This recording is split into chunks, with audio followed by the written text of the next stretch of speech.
Afternoon. We'll start the regular meeting of the City Council for November 15th, 2022. Would you please join me in the Pledge of Allegiance?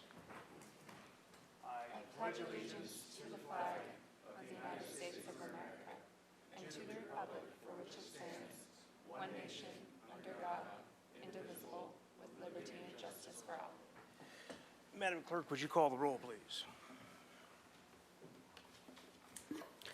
Certainly. Councilmember Alejandro Gutierrez? Here. Councilmember Sneddon? Here. Councilmember Friedman? Here. Mayor Pro Tem Harmon? Here. Councilmember Oscar Gutierrez? Present. Councilmember Jordan is not present, and Mayor Russ. Here. Very good. And I believe we have ceremonial items. Would you read the item, please? Yes, Family Stories Month honoring the 50th anniversary of the SBC Genealogical Society, November 2022.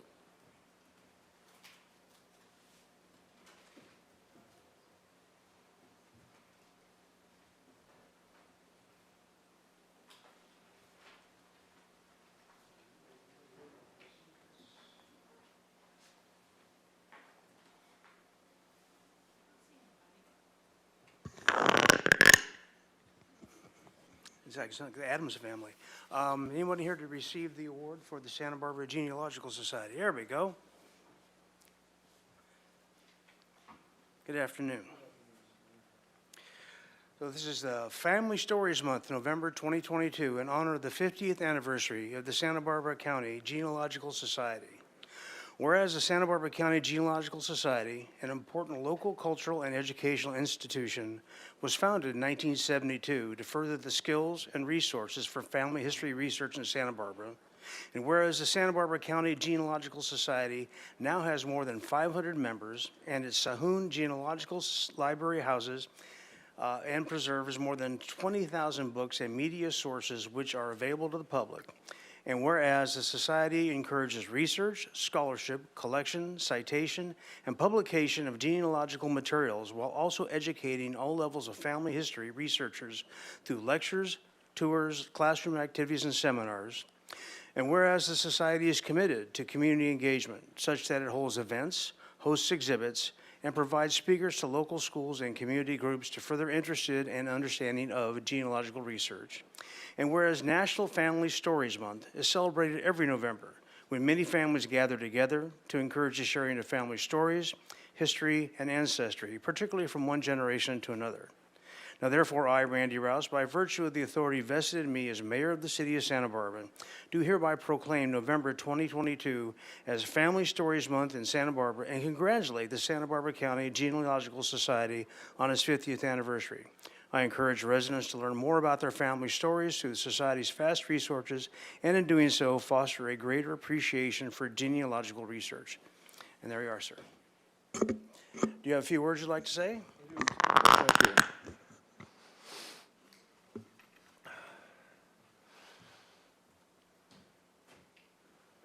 Mr. Mayor and members of the City Council, I'm Arthur Sylvester, President of the Santa Barbara County Genealogical Society. This is a big deal for us. The 50th anniversary, we started out with about 6 or 7 people going from home to home with boxes of references, books once a month, to a point now where, as the proclamation says, we have 500 members. We had 6 before the pandemic. 500 members that meet monthly. We have, as it says in the proclamation, all kinds of educational programs. We're in a building that used to be the pharmacological laboratory for Dr. William Sampson and Dr. Melville Sayun. It's one of the buildings for Santa Barbara Beautiful, and we're very, very proud of it. We would invite any and all of you to come and just make a visit to us and just see what we have there, and perhaps follow up on your family history. We have an acre and a half of grounds with one of the largest redwood tree groves in the city, and as I say, we're very proud of this. We take great pride in this and are honored by the proclamation, and we thank all of you very much. Thank you, and congratulations. Thank you. All right, very good. Madam Administrator, are there any changes to the agenda? There are no changes, Mayor Rouse. Okay. And with that, we'll go to public comment. And we have 3 minutes at the podium for anything that is not on our current agenda, but is still within the purview of this body. And we'll begin with Cass Ensberg. Bearing gifts. Ms. Ensberg. Hi, thank you. Mayor and council, honorable ones, and of course, community. It's been a year since I came here and brought the calendars from last year. But here we are again, and I'm representing Kids Draw Architecture, the Architectural Foundation of Santa Barbara, and AIA Santa Barbara, the organizations who are responsible for the Kids Draw Architecture program. And I'm here to bring gifts, these gifts, the calendars for 2023. I don't know, is there the camera over there? The cover has a beautiful drawing by Chloe Gotsis, who is 14 years old, of the front of the courthouse. And inside there are some 30 beautiful, delightful drawings that I think will bring a smile and inspiration to you every single day. So the exhibit, the calendars are available at local bookstores right now, and we encourage you all to support the program by buying these calendars and giving them to your friends. The exhibit is up at the Architectural Foundation, the Atchison House, right now, and it will be up until January 4th, at which point it will go over to the Faulkner Gallery and be part of the Design Matters show that the AIA always puts up, and that we are always a part of. Kids Draw is part of that show as well. So thank you very much. Enjoy the calendars, and I look forward to seeing you around over the holidays. And thank you. For the public, could you cite the address of the current location of the exhibit? Oh, well, I'm going to tell you it's at Garden and Victoria. Okay, very good. And also, they have, it's good to, they're open on Saturdays from 1 to 4, or by appointment, but usually it's easy to get in. There just may be a meeting going on or something, because it's also a conference room. Thank you. Thank you. I think I get this name right. E-Planet Thunderstriker.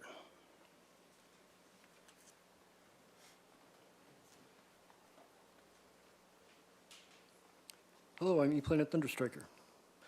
I have multiple issues within Santa Barbara City and County, including items appropriate for council and/or city hall to address and/or resolve. Significant additional items by presiding officer or council motion,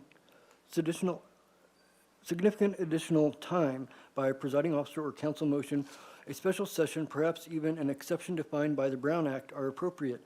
Due to the depth and breadth of corruption, which probably includes some sitting council, remainder of 2 or 3 minutes are to provide context for my difficulties. I will certainly be providing appropriate written information soon, including not less than 4 professional standards complaints of the Santa Barbara Police. So that's all I've written, and based on what discussions I've had, I've learned here the context may not be appropriate and certainly not wanted by people, and I know that that was recently put on the agenda in January. I do think it's kind of appropriate that Dan McGrew does not work for the police department. He's a prosecution investigator. I gave some information related to a complaint to him to the Santa Barbara Independent, and they had a write-up about him to be contacted at the police department. And they didn't address any of this information. He wasn't supposed to be there. And then later on, the Montecito paper has a write-up about this up-and-coming journalist who did that. And I know that that's not necessarily what you guys have to normally deal with. But I am blacklisted. I am actually the reason why Trump decided to run for president. It didn't matter that he fired the FBI director who was supposedly investigating him for Russian involvement, and then he has several face-to-face meetings with Putin. And what was the whole point of him doing what he did is this. And Taylor Swift, I know, is re-recording all of her music. Her Scooter Braun sold her old record royalties to Shamrock Capital for $300 million. So he got $300 million. She's recording all of her new music, so she's going to get those royalties. So Shamrock Capital is out of $300 million, and that's not a coincidence. It's a scam, and it's like one of the things that the 1% or the 2% know that us normal 99% don't know. My song has 5 languages, Taiwan Thunderstrike. I can't get anybody around here to work with me. I am punked all day. I can't get any appropriate medical medical exams and something resolved. I'm also dealing with the county, and hopefully I'm going to get some resolution there, but I'm going to be submitting some pages, and unless you guys want to ask certain questions or something, I don't really know at this point. Thank you. Yeah, thank you. Howard Green.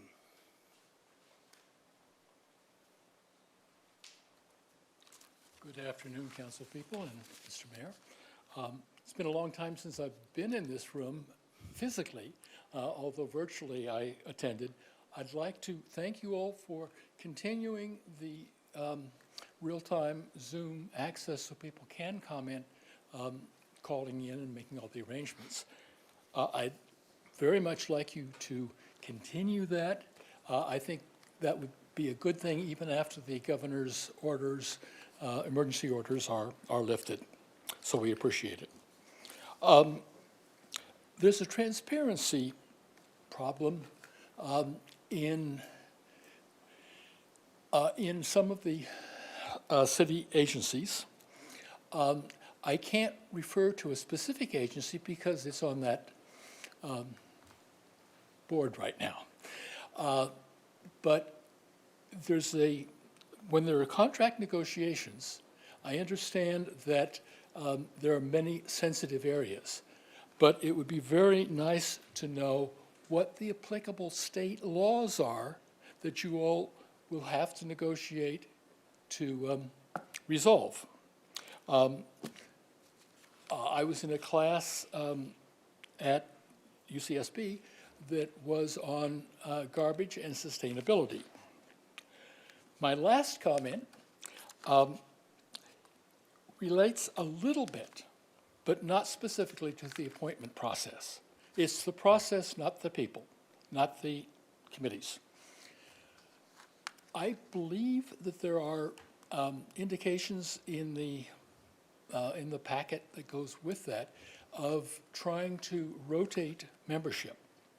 I'm concerned about a committee I used to be on that has a couple of holdovers, one with more than a dozen years and one with a considerable number, but only one digit. So I would ask that when the other people, other than incumbents, come forward, that you really listen to them and consider what they could bring. And I thank you. Thank you. Are there any public speakers online? Yes, Mr. Mayor, we have Aaron Ashland. Aaron Ashland, please go ahead. Mr. Mayor and City Council, thank you for your time and service to our great city. I was hoping you could help me with some issues. One, I was hoping someone could come or could have the tree trimming department trim the palm fronds above the 500 block patios. It looks like they did some of the trees, but not really the ones over the patios, which to me seem like they might be potentially the most dangerous. Number two, I sent you all a video of a homeless man who pulls down his pants in the middle of the sidewalk for my employee and his girlfriend to see a couple of weeks ago. He's on the sidewalk, and if we didn't have the closed street to traffic, they would have had nowhere to dodge the naked man. They would have just had to turn around. Mr. Mayor, if we go back to the way things were, do you have a plan for naked guys blocking the sidewalks? Better yet, do you have a better plan or a better idea than the consultants that we paid before COVID? They had an idea to close 1 to 4 blocks of State Street to revive downtown. We didn't listen and things kept getting worse. It wasn't until COVID and the promenade that we actually saw some vibrance downtown again. Have you maybe called Chipotle or Verizon or Pinkberry or Modern Times and to tell them that you want to go back to the way things were? Would they be interested in coming back and signing a lease again in Santa Barbara?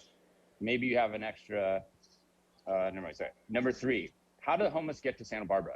Seriously, do they walk up the 101? Do they walk down the 101? Maybe they walk over the 154? What's my guess that they get a free bus ticket to Santa Barbara? So my question is that, can we help everybody? You know, is it actually possible for everyone to send us their homeless and then us be able to pay to help all of them? And my contention would be no. So do you have a plan for figuring out which homeless we are going to help and which ones we aren't? Number 4, has anyone done the math on housing? Have you taken the number 8,000 divided by the highest density that we allow for residents? What's that number look like? So if we can build 3 or 4 stories high and there are so many square feet per apartment, how much space will it take to make up the housing that we're short? Is it a block? Is it 2 square blocks? Is it 2 miles? Is it 5 miles? And my point is, if we're going to end up with a 10-story apartment complex in the middle of our city, shouldn't we be taking steps now to decide where that's going to be instead of letting the city step in whenever that date comes? Number 5, I want to personally thank the mayor for trashing downtown. Apparently, you spent what sounded like 20 or 30 minutes downtown on a Friday evening. We are so lucky to have such a hardworking mayor. I mean, if you didn't see any homeless by 10 p.m., maybe it's fake news. In your article, you referenced the vermin, but didn't talk about the fact there was a hotel building being built 4 doors down from the Natural Cafe. However, you don't bring up the criminal behavior that was mentioned. Are you going to keep the homeless from chasing away our downtown residents, customers, and business owners? Are you taking responsibility for not having enough city staff, police, and other things under your purview? You came downtown at a time when all the homeless are in shelters or maybe in my backyard looking to steal something. I was wondering, Mr. Mayor, if you consulted with the business owners or CityNet to find out if there were going to be a lot of homeless downtown that night. So my question is, You need were to you, wrap Mr. up, please. You're Henske- out of time. Okay, I'll call back next week. Thank you, guys. Okay, very good. Are there any further public commenters online? No, Mr. Mayor. Okey dokey. With that, we'll close public comment and we'll move to the consent calendar. Do you have some items to read? Yes, Mr. Mayor. Item 3, excuse me, restructure of South Coast Housing, Inc. Loan Holiday Mobile Home Park, 1212 Punta Gorda Street, ordinance adoption. Recommendation the council adopt by reading of title only, an ordinance of the council of the city of Santa Barbara approving a restated loan agreement with South Coast Housing, Inc., a California nonprofit public benefit corporation secured by a restated deed of trust, and new 90-year affordability control covenant imposed on real property located at 1212 Punta Gorda, and authorizing community development director to execute such agreements, subject to approval as to form by the city attorney as necessary. Item 4, 2022 California Building and Fire Codes adoption, ordinance adoption. Recommendation the council, A, adopt by reading of title only an ordinance of the council of the city of Santa Barbara amending chapter 22.04 of the municipal code and adopting by reference the 2022 edition of the California Building Code, volumes 1 and 2, the 2022 edition of the California Residential Code, the 2022 edition of the California Electrical Code, the 2022 edition of the California Mechanical Code, the 2022 edition of the California Plumbing Code, the 2022 edition of the California Energy Code, the 2022 edition of the California Historic Building Code, the 2022 edition of the California Existing Buildings Code, the 2022 edition of the California Green Building Standards Code, the 2022 edition of the California Reference Standards Code, and the 2021 International Property Maintenance Code, adopting local revisions to those codes, and repealing ordinance number 5919, and adopt by reading of title only an ordinance of the council of the city of Santa Barbara amending chapter 8.04 of the municipal code and adopting by reference the 2021 edition of the International Fire Code, including appendix chapter 4 and appendices B, BB, C, CC, and H of that code, and the 2022 California Fire Code with local amendments to both codes. Item 5, designation of the Sustainability and Resilience Department as the entity responsible for enforcement of Municipal Code Chapters 9.150 and 9.165, ordinance introduction. Recommendation the council introduce and subsequently adopt by reading of title only an ordinance of the council of the city of Santa Barbara amending sections 9.150.070 and 9.165.050 of the Santa Barbara Municipal Code, SBMC, to designate the Sustainability and Resilience Department as the entity responsible for enforcement and make corresponding changes consistent with state law. All right, very good. Thank you. Does anyone from council need to pull any items from the consent calendar? Are there any comments online for consent? No, Mr. Mayor. Okay, very good. With that, I will entertain a motion for the consent calendar. I will Moved by Alejandro Gutierrez, second. seconded by Megan Harmon. May we have a roll call vote? Yes, Councilmember Alejandro, this is motion for the entirety of consent. Motion by Councilmember Alejandro Gutierrez, seconded by Mayor Pro Tem Harmon. Councilmember Alejandro Gutierrez. Yes. Councilmember Frieden. Aye. Councilmember Snedden. Yes. Mayor Pro Tem Harmon. Yes. Councilmember Oscar Gutierrez. Aye. Councilmember Jordan is absent. And Mayor Ross. Aye. All right, very good. That concludes the consent calendar. We'll take a report from the Finance Committee. Mr. Friedman. Today at the Finance, we went over the first quarter financials and budget adjustments, and those were part of today's consent agenda, and the Finance Committee supported those, and we just approved them in the consent. All right, thank you. And with that, we'll go on to the Administrative Attorney reports. Public Works Department, do you have an item to read, Madam Clerk? I do. And this is number 10, update on Santa Barbara County Association of Governments Broadband Strategic Plan. Thank you. Mr. Hendel. Good afternoon, Mayor and City Council. I'm Adam Hendel, Principal Engineer in the Public Works Department, and I'm pleased to be here today to introduce the Santa Barbara County Association of Governments staff and consultant team to provide an update on the SBCAG Broadband Strategic Plan, and at the end I will be available for questions. So thank you. All right, very good. Mr. Becker. Thank you, Mayor Rouse and council members. Definitely thank you for having us today and allowing us to present the nearly final Santa Barbara County Broadband Strategic Plan. Here with Maria Kelly, who's going to do the bulk of the presentation today, and we also have Dr. Bill Simmons back there, the Broadband Consortium Pacific Coast, who is available for questions should we have any. So before Maria gets started, I just want to give a real quick recap of how we got to where we are today. Late last year, the SBCAG board approached the executive director to encourage her to seek support for developing a broadband strategic plan throughout the region. The executive director, Margie Kern, made the rounds to all city councils and the board of supervisors in the region and gained support. We had complete support within the region to develop this plan. SBCAG in turn hired the Broadband Consortium Pacific Coast to perform the work. Throughout that, we had 12 community forums related to improving broadband connectivity and affordability throughout the region. We inventoried existing assets. We analyzed where there are holes in the network and how we can make improvements into the future. We are looking to complete the project, taking it to the SBCAG board for the final time in December. And I just wanted to highlight throughout this process, and I think last time we were here, Councilmember Sneddon, you had the comment, what happens next? So that was certainly a concern because SBCAG is primarily transportation focused, and this is outside of our typical wheelhouse. But SBCAG, in partnership with the County of Santa Barbara, each of us applied for a California Planning Utilities Commission grant for $500,000 each. So there'll be a total of $1 million.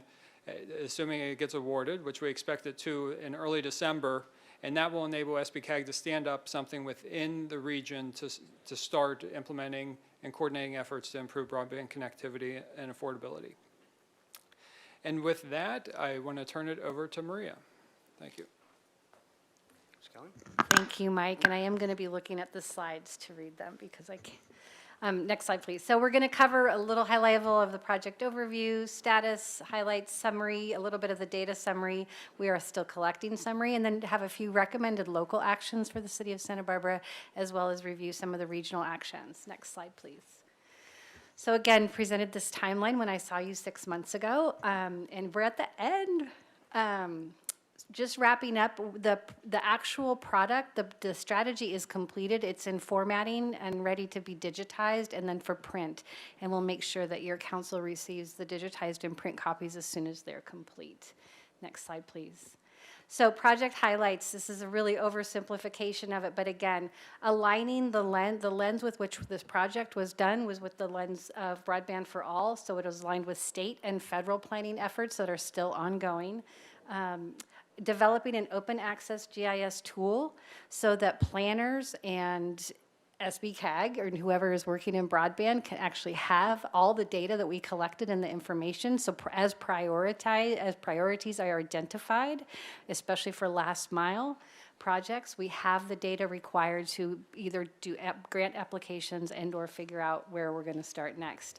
We captured a community status for every single community, every single city in the county, and then 4 or 5 unincorporated areas, and did outreach specifically, and that was really significant. Really helped to get a really comprehensive picture of what was happening in Santa Barbara County.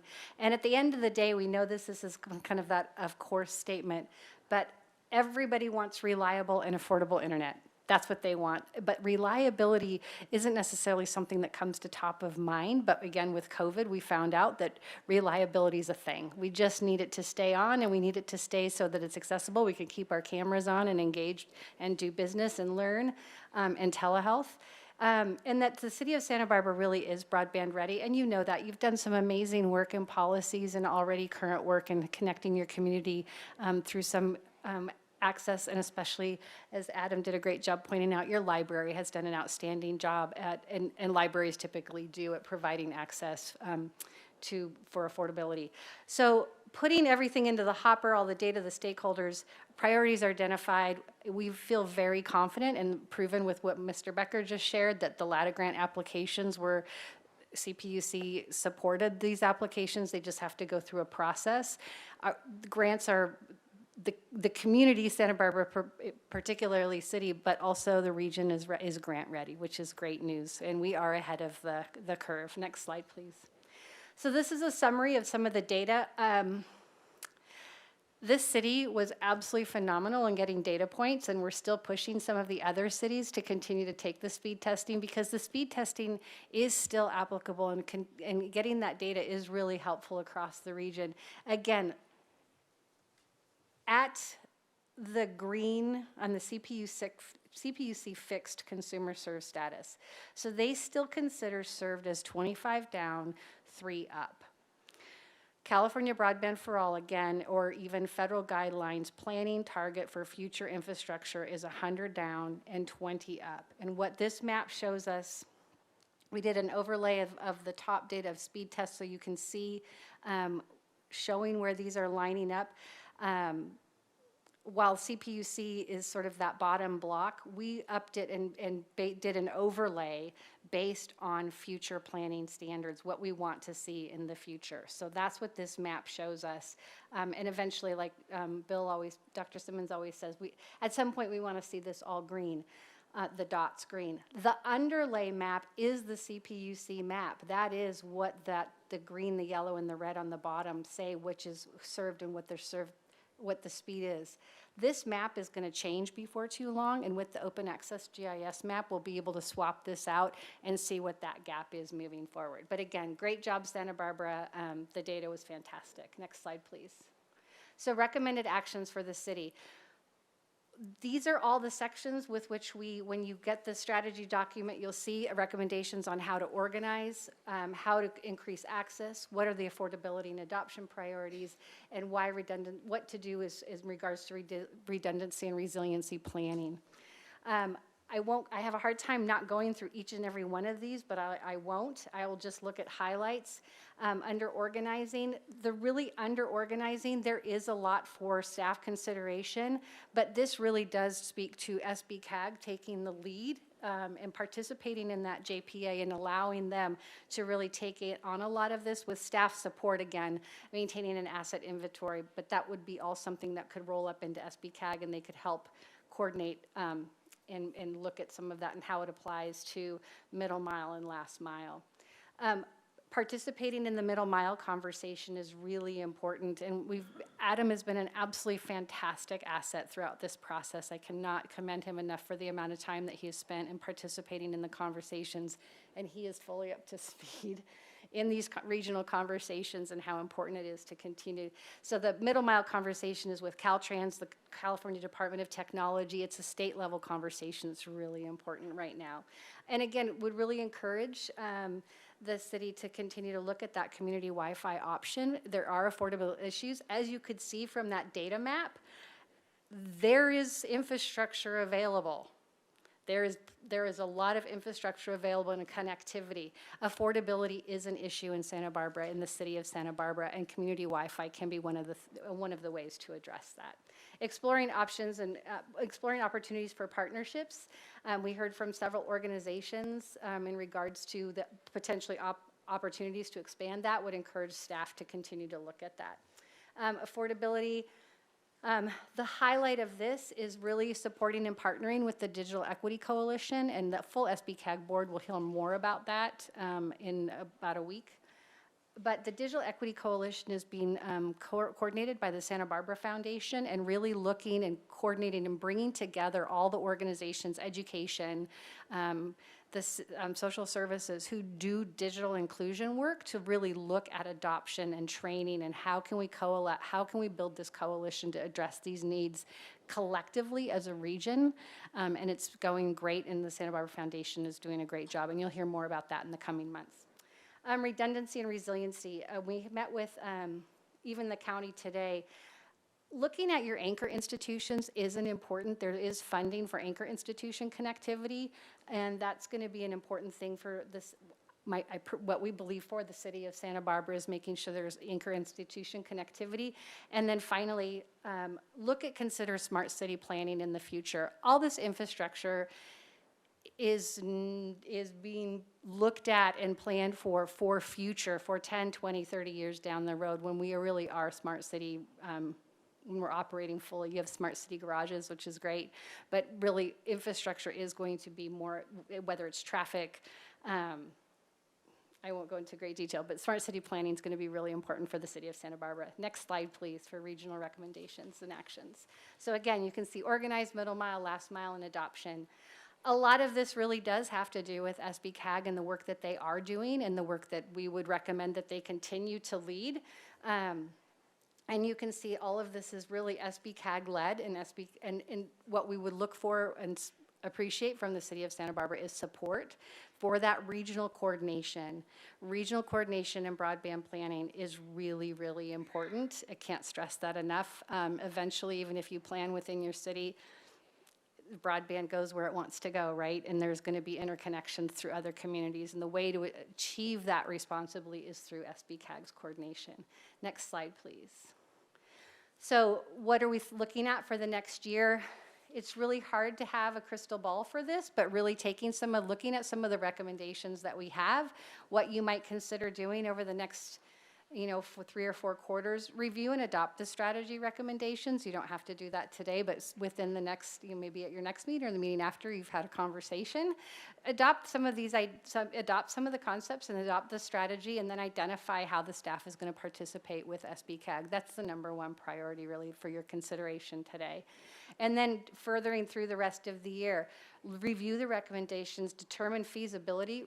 In Q1 of 2023, highly recommend that the city of Santa Barbara start to meet with the local ISPs, find out what their plans are.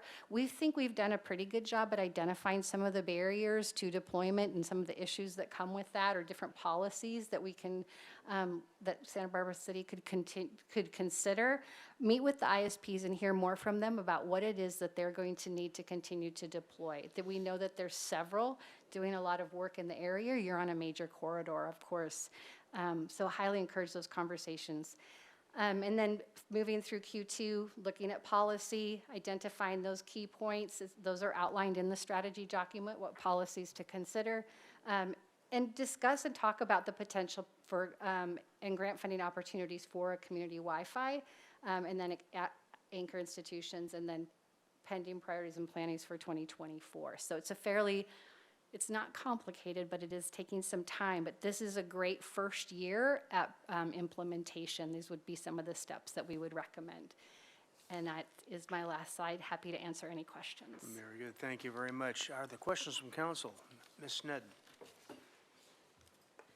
Thank you, and thank you for giving us an update, and also for the community outreach. You really, I attended several of those meetings, and they went to a lot of different parts of the community, and it seemed really beneficial.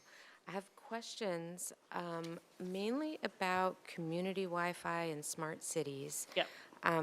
I completely support connectivity to the entire city. My concern, and maybe you can help me with this, is that if we talk about community Wi-Fi or going the wireless route that way, that might be an easy, less expensive option that will wind up with more towers and more radiation, frankly. So could you just talk to me about, like, at what point do we make that clear, Sure. or if that is an actual risk? When in this project process and thinking about community Wi-Fi, we were very clear that we were technology agnostic, and we really were looking at fiber, because fiber is really talked a lot about fiber. I suspect that within the city of Santa Barbara, there's a lot of different entities and agencies, all with their own sort of Wi-Fi here, Wi-Fi, disconnected maybe, or their own. And when I think about community Wi-Fi for Santa Barbara, I'm not necessarily thinking it's additional infrastructure, but there's some coordination, some coordinated efforts in with infrastructure you already have.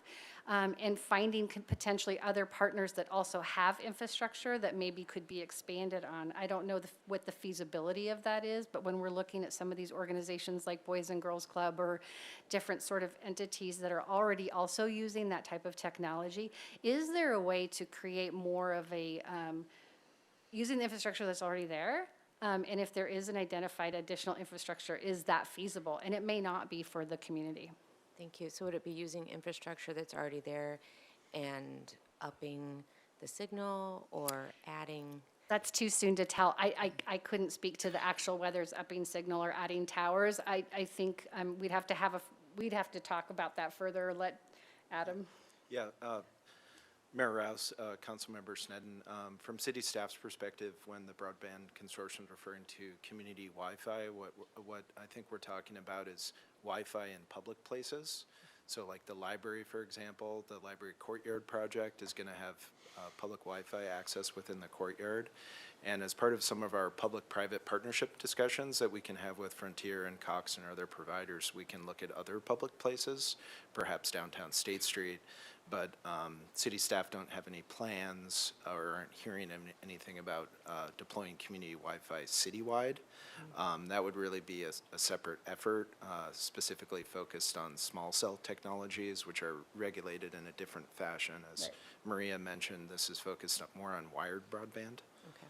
Thank you. And would that be for smart cities as well? Because that might increase the ambient radiation is what I'm. For initially smart city infrastructure is going to and Dr. Simmons can speak more to this, but it's going to still require more fiber. So when we're talking about smart cities, it's really not necessarily additional towers at this point in time. It's the systems and all the I call it in the road or on the pole systems that are really going to run something like that. I'm going to be hard. Go ahead.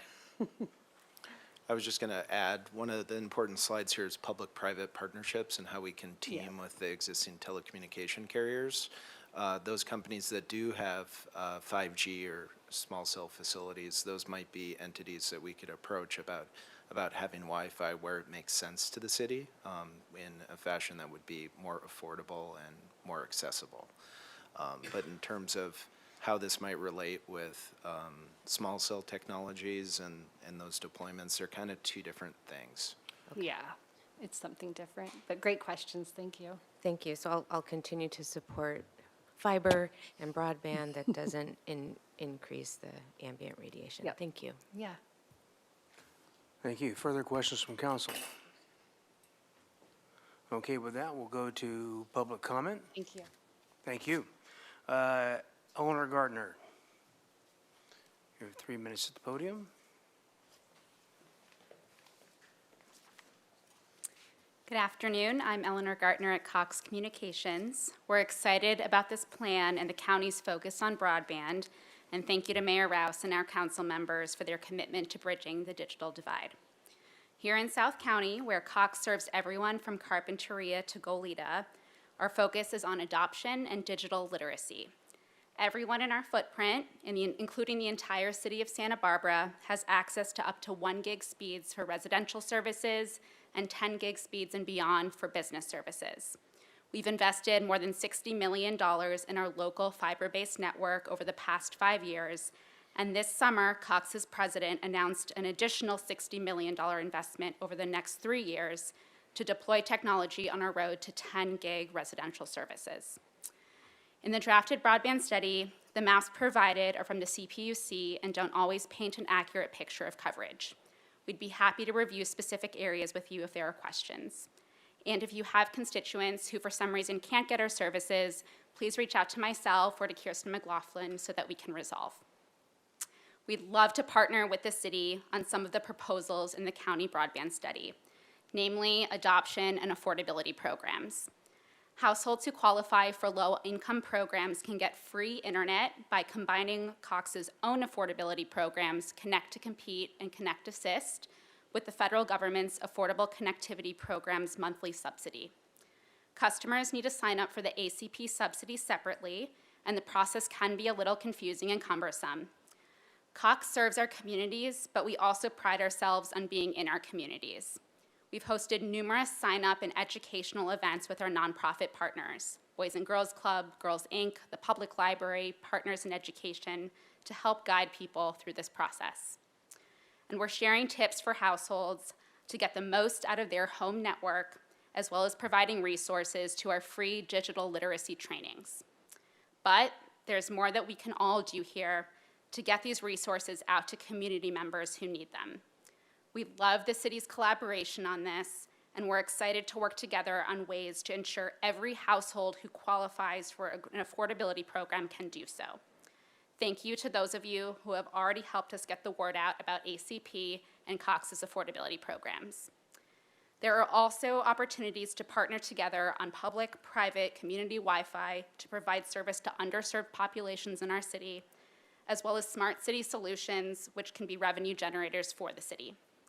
We're eager to collaborate to make Santa Barbara more connected and bridge the digital divide together. Thank you very much for your time.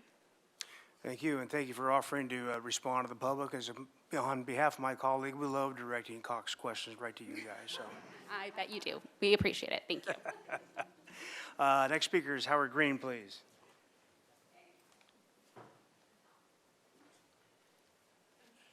This is one of the, council members and mayor, this is one of the agenda items that I couldn't mention in the opening comment. I have asked the city through the public records request for a map of existing fiber, either as a GIS layer for any public access or printed big sheet so I can understand what the existing fiber network is. I see fiber cable being pulled on a lot of our streets. I don't know who's making that investment. I don't know, but perhaps it'll be in the report when it's published, who the current middle mile providers are. Who's going to be affected by this? Because they're talking about pushing at the bottom end, the last mile, but all the cities would have to be on this network. Who would run that network? Would it be a private entity? Would it be a joint power agreement? So there are questions that stand. The GIS map, I'd like to have access to that, read-only, of course, and comment on the map. If you all would look at your copy of the map, you'll see that there are very, very, very few greens. Lot of yellows and scattered reds. That doesn't really make sense to me if the provider is providing the services they talked about. So that would be interesting. And last comment, the public outreach that has been done mostly through councils. Very few citizens know or care about this. I do. So, thank you. Thank you, Ms. Green. You're probably never going to be in a better opportunity with as much information as you are in this room right now, so you might want to go collect some business cards. All right, are there speakers online? No, Mr. Mayor. Okay, very good. Back to council for comment. Ms. Snedden. Thank you, Mayor Rouse. I just wanted to make a particular thank you comment to Cox during the pandemic and all that you did for public schooling when many people were learning at home and giving out hotspots and making sure it was affordable, and just as an educator that just made the huge difference in students not losing years of their education. So just a particular thank you for that. And any other further comments from council? All right, very good. Well, this is a presentation, not an action item. So thank you very much. Appreciate that. And we'll move on to the next item. If you could read that for us, please, Madam Clerk. Certainly. Consideration of changes to solid waste programs and services for inclusion in a new solid waste franchise agreement with Marburg Industries.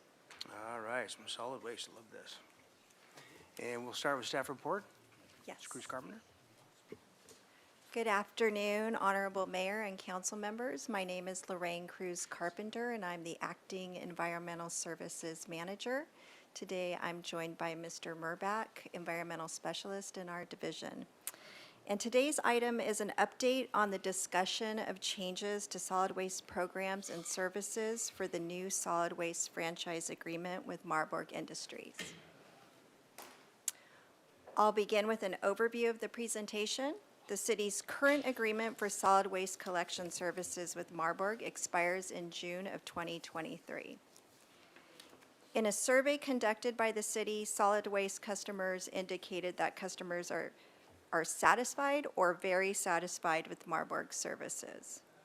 Last spring, the city obtained services from R3 Consulting Group to provide staff support and negotiation in the negotiation process.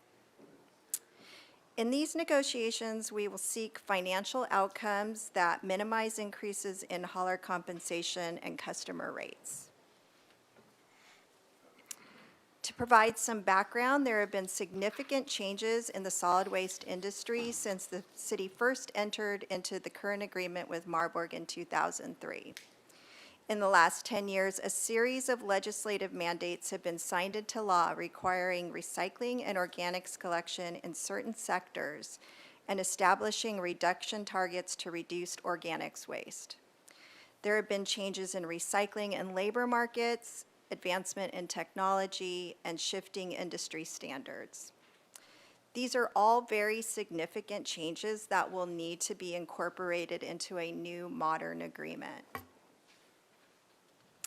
In preparation for negotiations, staff in R3 conducted a community survey from June to September 2022, and there were over 1,200 respondents to the online survey. And again, the majority of the respondents indicated their satisfaction or were very satisfied with Marburg services. The survey indicated that the highest priorities for customers were quality of service, range of services, and cost of service. Respondents also indicated that they were interested in convenient household hazardous waste collection options, access to compost for gardens and yards, and additional bulky item pickup service. So negotiations are going very well, and we are on schedule.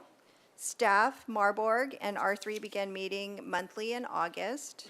And from August through October, the group has made solid progress and identified opportunities for changes to solid waste programs and services to include in the agreement. While these changes are still being negotiated and subject to revision, the purpose today is to brief council on the nature of those changes and seek feedback. Final meetings will be held in November, December, and January, and we anticipate bringing the recommended agreement for council consideration in February or March.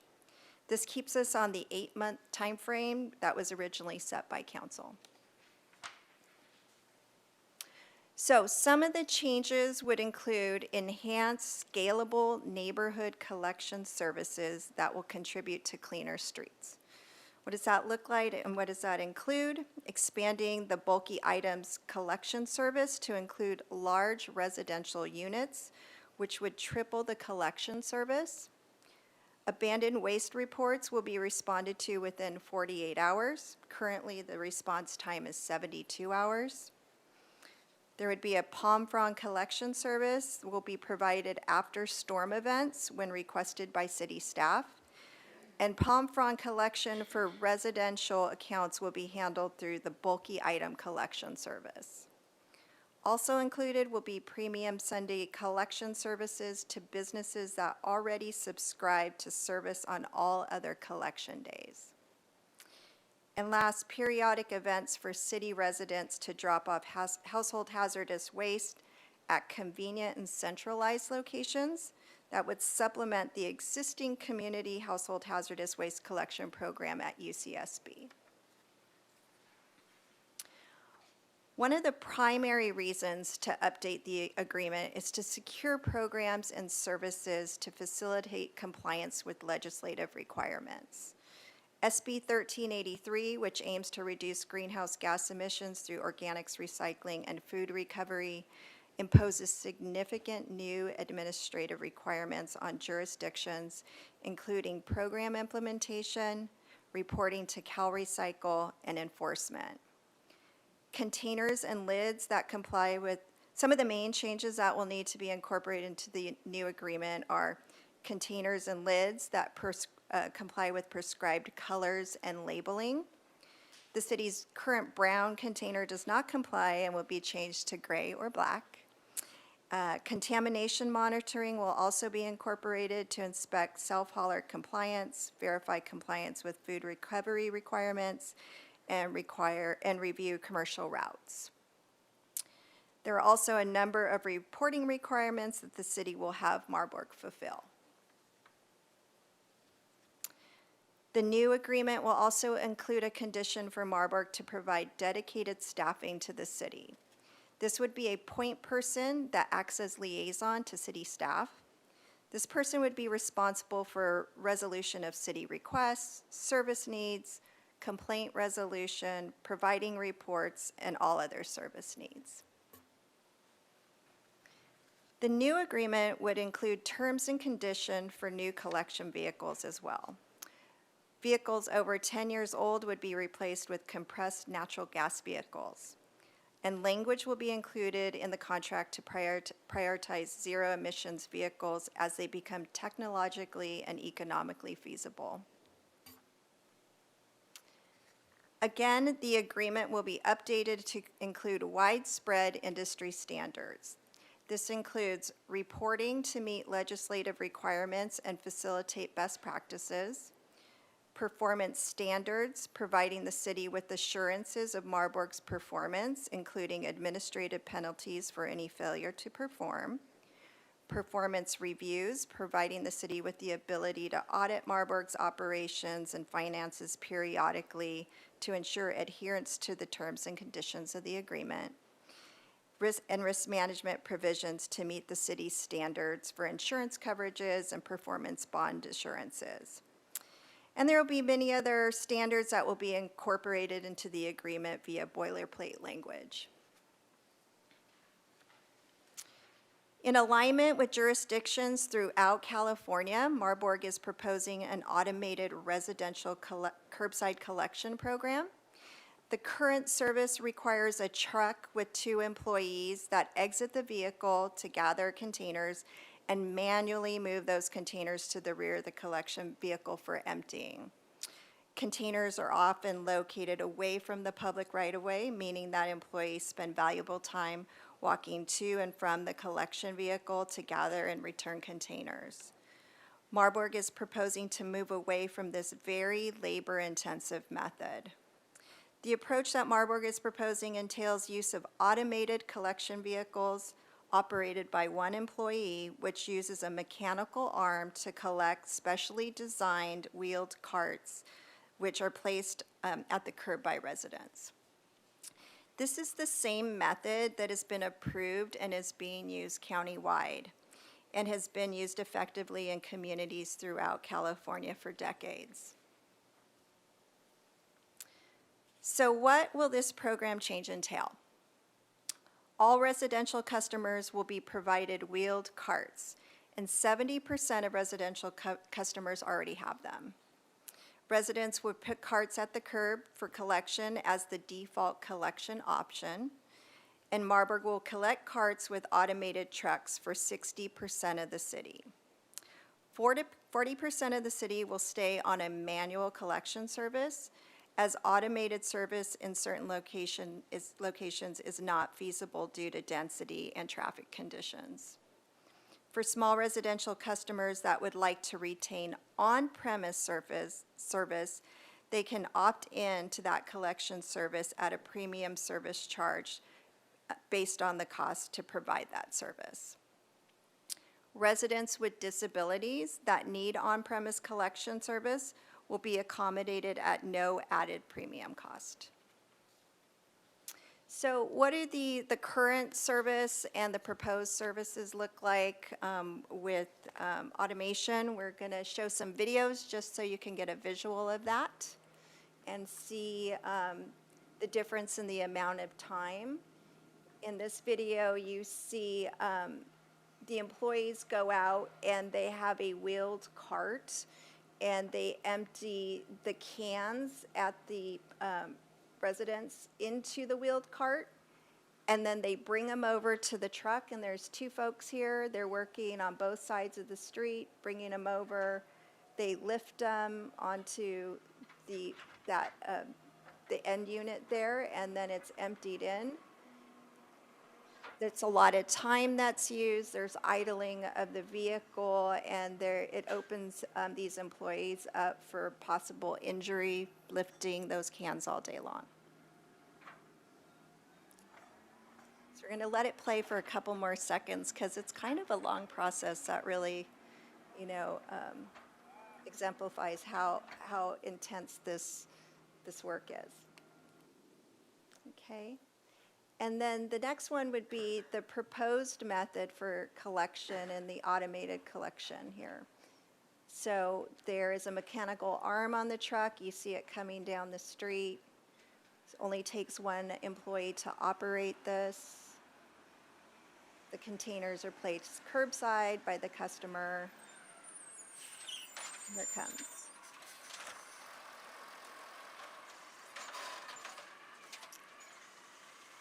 So much easier, quicker.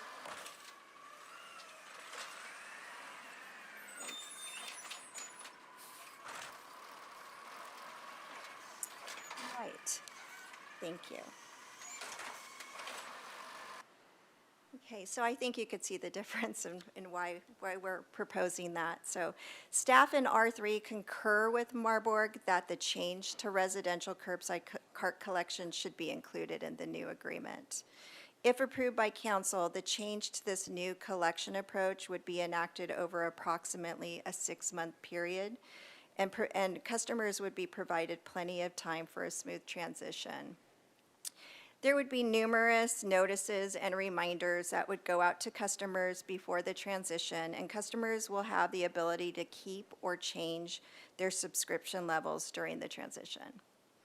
While container exchanges are typically handled by a third party in other jurisdictions, Marburg leadership will personally oversee the container exchange process and will use Marburg employees to deliver the new carts. Another proposed update to the agreement is the compensation method used to pay Marburg. The means of compensating Marburg in the current agreement are complicated and outdated. The new compensation method would be for collection service only. Marburg's current compensation includes compensation for the post-collection costs of processing and disposal. Moving forward, these costs would be broken out and paid directly to the county in accordance with the city's materials delivery agreement with the county. Via the new agreement, Marburg will be compensated for collection services it provides to customers in accordance with a set cost of service per unit rates. Annual compensation adjustments will be based on CPI. And Marburg will also provide the city with financial statements necessary for the city to periodically quantify the cost of service provided and affirm the reasonableness of compensation to Marburg. So to recap the financial components we covered, changes to solid waste programs are still being negotiated. Compensation proposals for programs and services are forthcoming. Staff, R3, and Marburg intend to negotiate financial outcomes that will minimize or avoid the need for increases in small residential curbside customer rates. And again, residents may opt into on-premises collection services at a premium rate, and disabled residents that require on-premise service will not be charged a premium rate. The next steps in the negotiation process will be to review compensation proposals from Marburg negotiate revisions, and provide council with a new compensation method and a suite of programs and services for consideration. Any changes in Marburg's compensation that would require adjustments to the city's customer rates will be subject to future council action after any compliance with Prop 218. And finally, staff recommends that council adopt a motion supporting the proposed changes to solid waste programs and services for the new solid waste franchise agreement with Marburg Industries. And I also, we're prepared for questions. I have Mr. Murbach here as well. And then joining us today are Mr. Schultz and Ms. Baxter from R3 Consulting Group for any expert questions we have. Very good. Thank you very much. Are there questions from council, Ms. Sneddon? Thank you, Mayor Rouse. Thank you for a presentation. We did hear this at Sustainability Committee as well, too. And since then, I have a few additional questions that sort of came up. So first, with the recommended action today, would that be to agree to the agreement before we know how much it costs? No, it would just be to agree with the direction we're going for these proposed changes. Okay, thank you. And then it's really great to see all the enhanced collection services. I'm really happy to see all of those in there. I still have a few questions about the curbside cart collection. So one is, can it be on the sidewalk, or does it need to be on the street of the curb? And then what if a car parks? What does that do with parking? I guess since I've been thinking about it and driving around and thinking, well, how would that be impacted here or there? I'll ask all the questions that I have related to that. Then also about elderly customers, and I'm thinking particularly on the hillsides where you have long driveways, and then, and I asked this question at the committee level too about, does it have to be placed just right so it doesn't roll down the hill, or how it's placed, and then for elderly customers who might not be officially qualifying for disabled customers, or do you need a certificate of disability? I don't know, questions about that. So the truck pulls up and someone hasn't placed it quite right, and there isn't someone to sort of run up and grab it because it wasn't placed quite right. Sort of what happens then, and particularly with cars in front of them, or just a lot of those questions. I'm going to ask Mr. Schultz if he'll join us because he's rolled out these programs in so many communities. And since it's new here, I'm not exactly sure about where the location of some of the carts should be. Great, thank you. Mr. Schultz. Thank you so much, Honorable Mayor, council members, and staff. Garth Schultz with R3 Consulting. So with respect to your questions, typically there is driver flexibility around placement. If there's, we don't want carts blocking the right-of-way on the sidewalk or disability access on the sidewalk. I'm sure there will be guidance coming from Marburg around placement if you don't have a clear route of access to the curb or gutter.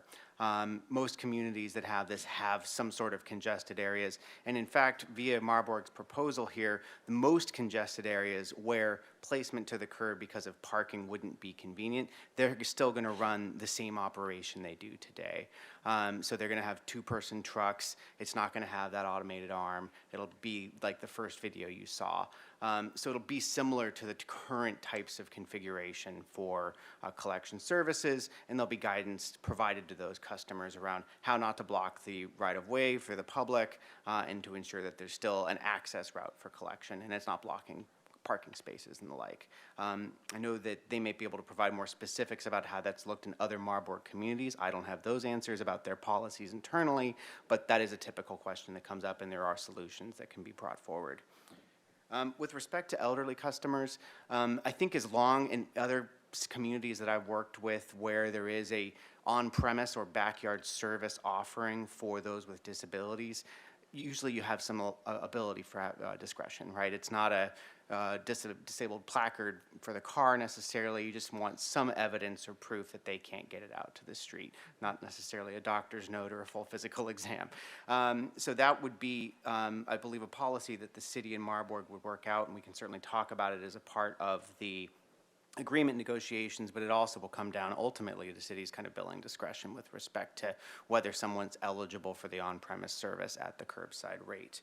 Sorry, I keep leaning back so I can see my notes. And then with respect to deployment on the hills, I've worked in communities with steep hills, no curb and gutter, no sidewalk. Typically, there is just a pretty straightforward way of being able to place those carts so that they don't roll. The bottoms are very sturdy, very flat. In order for the cart to have to roll, you'd have to tip it backwards in order to actually move down the hill. So if we can have Marburg describe how this is rolled out in other specific Santa Barbara County communities, but in others that I've observed, most of these are either solvable by outreach and education to customers, just the practicality of how these carts actually are placed on the curb or on the street, and via discretion on the city side with respect to what's the threshold of eligibility for backyard service accommodation for those that can't get their carts to the curb. Does that help? Thank you, it does. And so that would be at a premium or not at a premium? So if I think if the city were to make a determination that someone is, past that threshold of needing an accommodation, that would not come at a premium. That would be provided as an accommodation at the curbside rate. Thank you. And then I have a follow-up question about density or areas. If you have cans lined up along a driveway, but instead they're coming out to the street and along the curb, it seems like it would necessarily impact parking. It possibly could, and I think that for any specific areas where that becomes problematic, I believe it would be, beholden to Marburg and city staff to work together to try to find a solution that's going to work and not create a public hazard.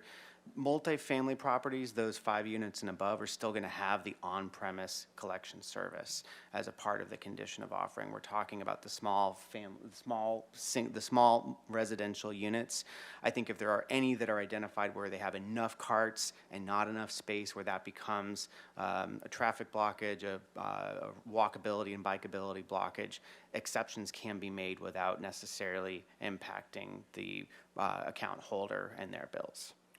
Great, thank you. And then just one more question about the compensation adjustments being tied to CPI, which I'm a big fan of. I think everybody should get raises and compensation tied to CPI. Do we have more details? Is it CPI plus an amount, or those are COLA increases, or what? Just maybe more detail on what that meant. The specific CPI, we haven't suggested a plus, and I don't have the specific CPI on hand. Typically and this is a part of the negotiation elements that still have not been fully resolved, but typically we would suggest a specific CPI without necessarily a plus. Often that can be bounded by either a floor or a cap, but we haven't gotten to that stage in the process yet. Commonly what we are seeing in other agreements is a CPI that's specific to water, sewer, and trash type utilities. So not necessarily your all in consumer CPI, something that's more specific and floats and adjusts in accordance with the changes in cost that a hauling entity like Marburg would experience. Great, thank you. Thank you. And then, I had another question that just escaped me. Oh, is Marburg a union shop? I don't believe so. Councilmember Sneddon, Okay. I'm sorry, I don't believe so, but we can find out. We can follow up on that. Thank you. And then just one more question about, do we expect rates to go up as a result of these efficiencies and extra services, or are we hoping after these negotiations that our rates will stay? I'll tell you, I'm hoping that our rates will stay the same, but how is it looking in negotiations, or could you comment on that? We haven't received a compensation proposal yet, but our goal is to minimize any increases. And if there are any, that they potentially would be phased in. Thank you so much. Ms. Gutierrez. My question is about those employees that work for Marburg that usually are the ones that are collecting the trash. Are there going to be any layoffs, or how are those employees going to be utilized? Councilmember Gutierrez, no, there would not be, Marburg has assured us that there would not be any layoffs. They have more than enough work for these employees in other parts of their operation. Thank you. More questions, Ms. Gutierrez? Okay, anybody else? All right, very good. I had a couple. During the, let's see, did you, I know you talked about the palm fronds were on there, which I know are problematic because those are just landfilled, are they not? They go into the AD and Yes, they're process, there's no other landfills. thing to do with them, right? Yes, yes. So that would be one of the bulk pickup items, is that basically how that works? Yes, Mayor Rouse. So for requests that come from the city after storm events, Marburg would pick those up. They would have to be bundled, but they would come and pick them up and dispose of them.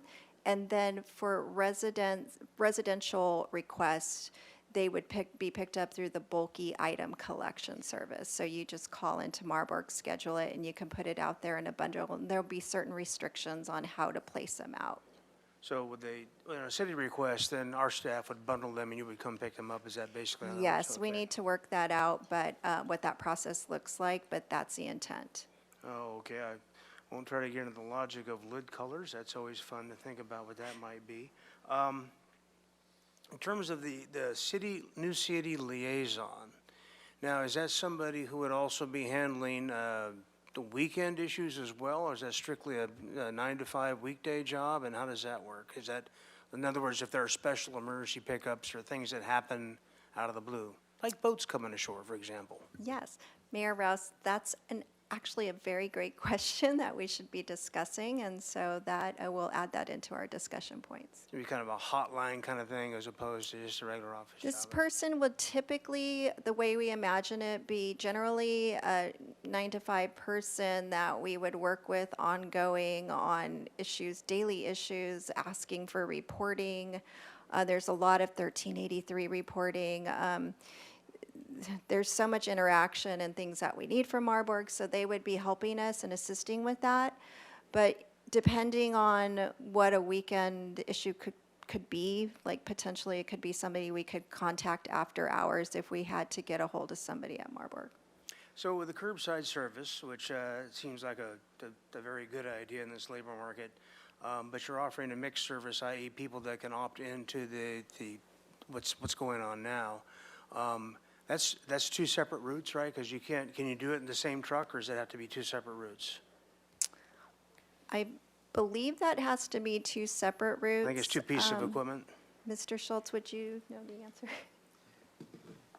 Thank you, Mayor. So with respect to the way Marburg's going to break out the city, they're going to operate those automated trucks, those trucks with the arm, everywhere they possibly can where the condition of service allows for that type of collection. And then in other parts of the city where density or one-way streets make that type of an operation infeasible, they'll operate the current trucks where you load from the rear. In all cases, the instructions to the customer will be, please place your carts at the curbside for efficient and cost-effective collection. And in all cases, customers would be able to opt in to an on-premise service at a premium, irrespective of the type of equipment being used. I just remember having this discussion on the last go-around many moons ago when it wasn't feasible in some parts of the city, and you kind of reiterated that there's still a kind of a robust percentage of the city that mechanically probably won't work for that. For the automated truck itself, but still we're going to have gains in efficiency by customers bringing their carts out to the curbside for collection, irrespective of the type of truck that's being used to collect those containers. And in terms of the curbside service, because I can already hear the complaints coming in about neighbors that either don't put their carts back away, taking valuable parking, being in front of some other neighbor's house. So clearly there's going to be some kind of enforcement mechanism, which is also labor intensive. Where does that fall? Good question. We haven't gotten into the discussions with it with Marburg. Where I've seen this in other communities is we would start with a provision just kind of regulating that within the municipal code that would eventually have some sort of enforcement action that city code enforcement could undertake. But typically, you would have the front end of that enforcement process, the outreach and education to the customer, the warning notices being provided by the hauler so that you're preventing too much use of staff time to get there. When we've seen this in other communities, these are typical questions that are answered through a nice, long, phased-in transition. You can, preempt those types of outcomes, at least the majority of them. We're not flipping the switch overnight. There's going to be months of engagement of customers before that switch to the curbside program actually gets undertaken. So most of that can be handled at the front end and avoid heavy amounts of enforcement on the back end. And as far as like the handling of things like ABOP and Sharps and all those things, that remains kind of what we're doing today? Is that- Correct. All other services within the current service offering from Marburg are expected to continue as is. Okay, and only two more questions, I Sure, promise. please. I can be In here all terms day. of the commercial routes, are we continuing with the wet waste program? And do we anticipate trying to incorporate a wet waste program in the residential? That, we have not discussed changes to those programs. Again, those would continue as they are today. All But I right. believe your residential fits under, the garbage bins are being processed through the county facility for recovery of organics. So in effect, you do have an element of that already. It's just still a three-sort system where you've got your garbage, recycling, and the green waste, but the garbage is containing the wet, food scraps and other organics that need to be recovered for SB 1383 compliance. And the last question, and in terms of just trying to get down to route reduction, which would be the ultimate cost saver, is with the MRF technology we have and the recycling market doing what it's doing, is there any anticipated way, I know we're not talking about it right this minute, but within this contract perhaps that we could be doing combined hauling, one route, general trash and recycling, and having the MRF do that job since the markets seem to be drying up pretty rapidly for recyclables? We could discuss it. I believe there's an opportunity there. However, given that you've already implemented this three-sort system and you've trained customers, especially into the recyclables being separated out, inherently there's a cost efficiency to that. Even though it means more routing, you're not paying that high processing cost to get those recyclables recovered and back into the marketplace. You start introducing those into the garbage stream for the MRF to recover it, you're going to pay for more MRF processing fees on a higher number of tons. And though you will have the savings on the routing, my inherent sense, and based on other analyses I've done for other communities, is your net gains would be an increase in expense. More convenience to the customer, but a net total gain in expense because that cost of processing is so large. It does seem like it's an evolving market, and I'm sure the processes will, I'm just being obnoxious, but I was curious about that, so. No, I think, if we were to see a real change in the recyclables marketplace in the next 5 to 10 years, that's something that could be explored. You'll have the system available, and that's an analysis that could be done. We can discuss with Marburg kind of having a meet and confer provision to be able to review those opportunities if and when they arise. There's nothing really that keeps you fixed on the current system, but that is a big change. And I think once you go down that route of instructing and educating customers no longer to separate their recyclables and put them into the garbage, you're not going to go back. So it's something you want to make absolutely sure is going to be your long-term program before you pull that trigger. Very good, got it. And Mr. Friedman has a question. Thanks, just a couple came up. Going back to the curbside pickup, if someone wanted the premium service or they go onto their driveway, but say they're in an area that is all mechanical arm, and so the entire block is mechanical arm, but the person in the middle doesn't want it. So how do you address that? Do they get pick up the same day, or do they have to tie into another route? It would be pick up the same day, but it's an inefficiency to the route. And because it's an inefficiency to the route, what we're talking about with that route collection is instead of that 30 seconds for a lift, it would be 2 minutes for a lift. So there's a time and materials aspect, primarily driver labor time, to go onto the premise, pick up that container, bring it back to the truck, and then return it to the property.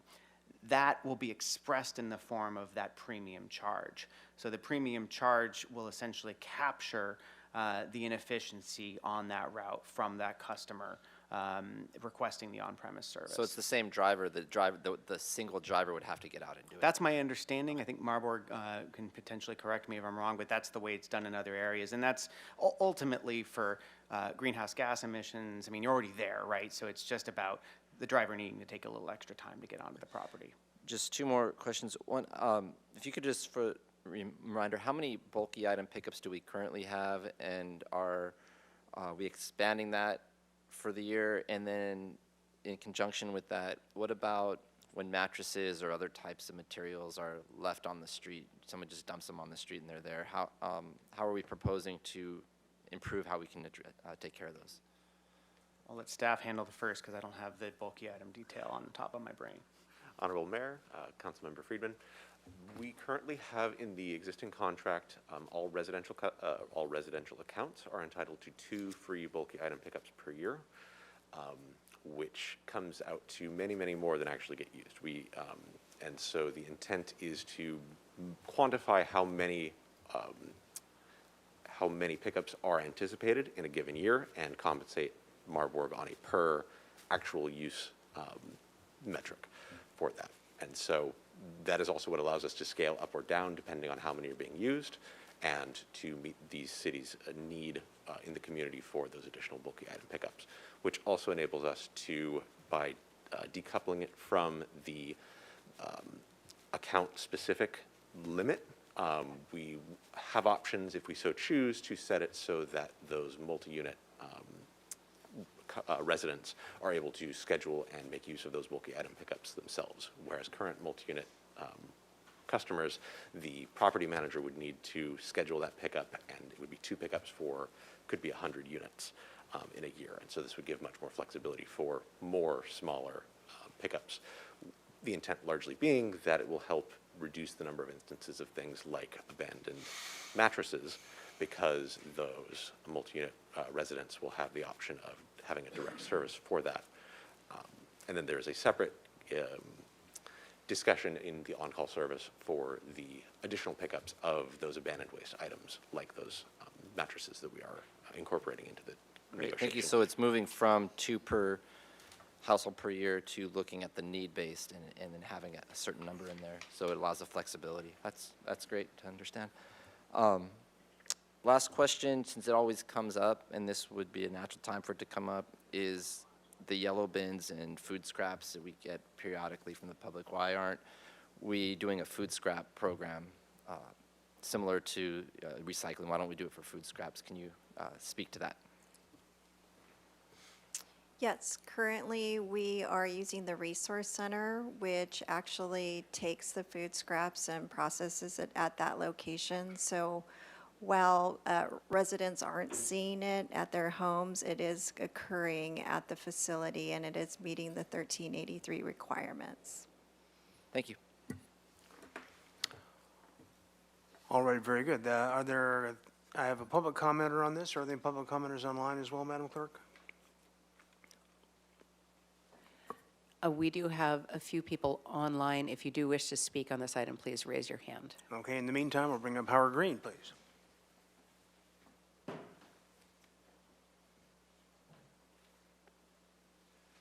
Hello again. This is another one of the topics I couldn't talk about in general. The transparency issue is important. I did read the material that was sent with the packet, but it looks like you've got other materials, which were the foils. I'm concerned as to why there isn't a move in Santa Barbara to really have yellow cans. Maybe you started in, over 25 unit places that have central collection. For a while, when the law went into effect, I took a can that used to be cat sand, and it had a lid that went up and down. So I was able to have that in my kitchen and dump food waste in there, scrape the dishes in there, and then once a week or so, I'd take it out. I discovered that I shouldn't have been putting it in the green can about 3 months later.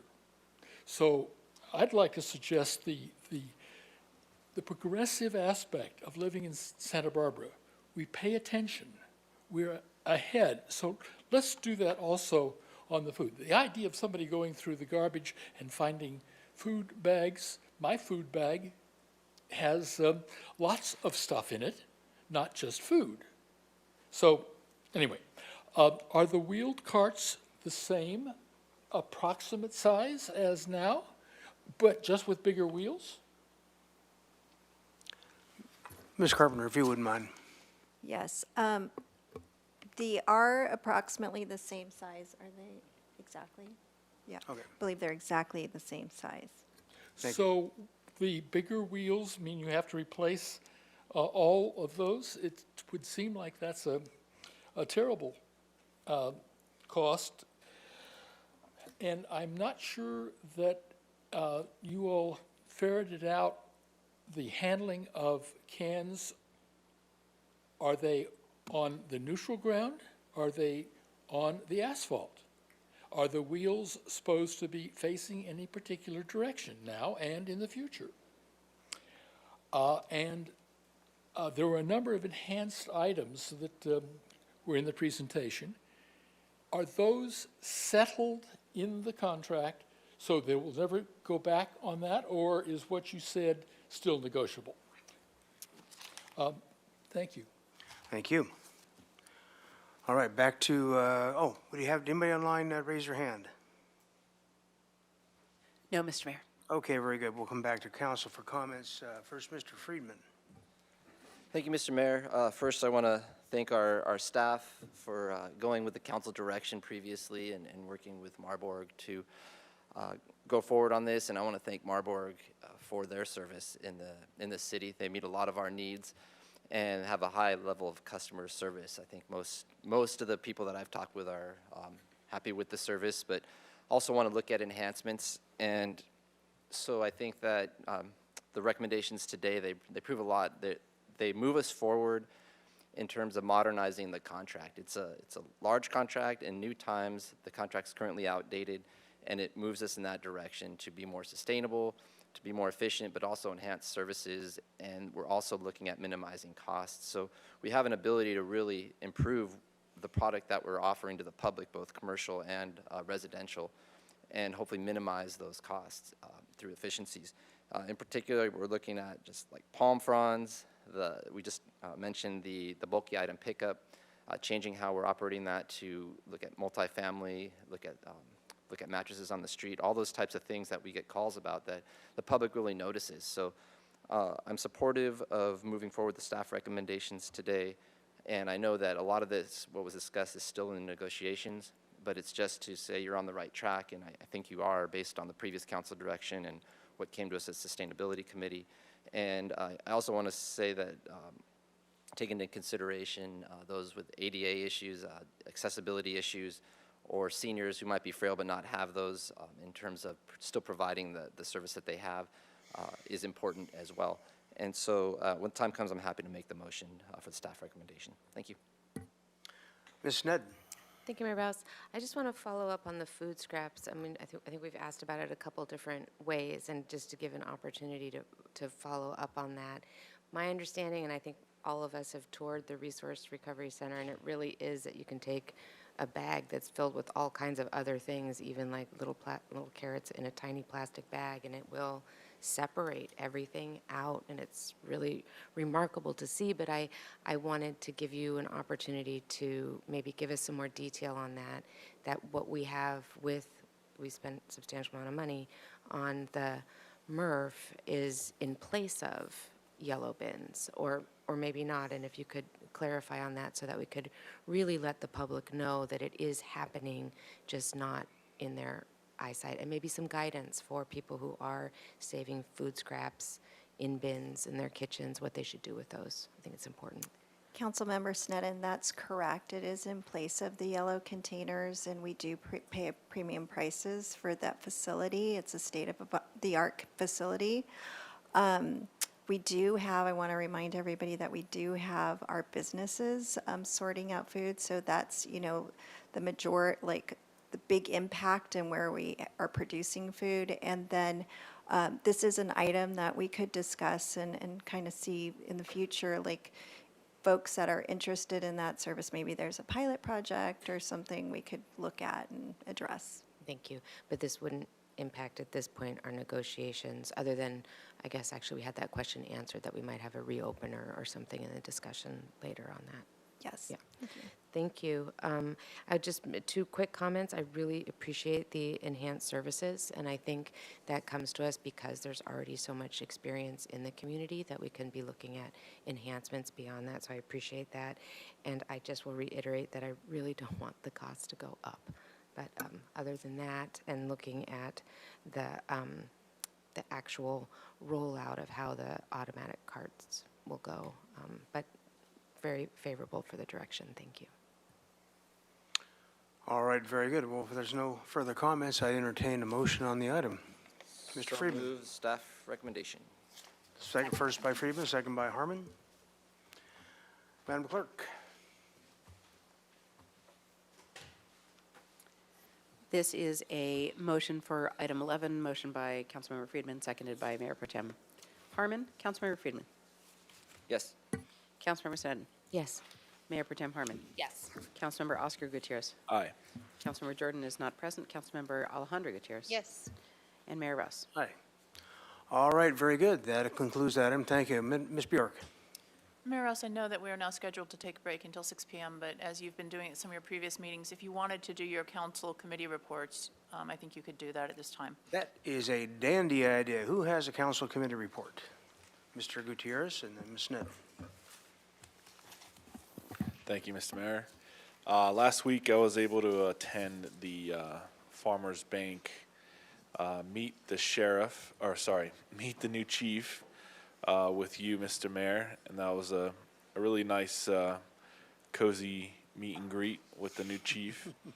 And then I attended the high school showcase at the Irwell Showgrounds that was put together by the school district, and it was a chance for incoming high school students to tour all the different organizations and programs that each high school had to offer, kind of in a way for them to feel out which high school would better suit their education needs, which I thought was pretty cool, something that I wish we had when I was in high school. Then I also attended cause meeting with Miss Alejandra Gutierrez as well. That was pretty good. I attended the Veterans Day ceremony at the Santa Barbara Cemetery. It was really good turnout and always a great service to attend. Attended the Ortega Park meeting with Councilmember Friedman that went over the updates about the remodel for the park.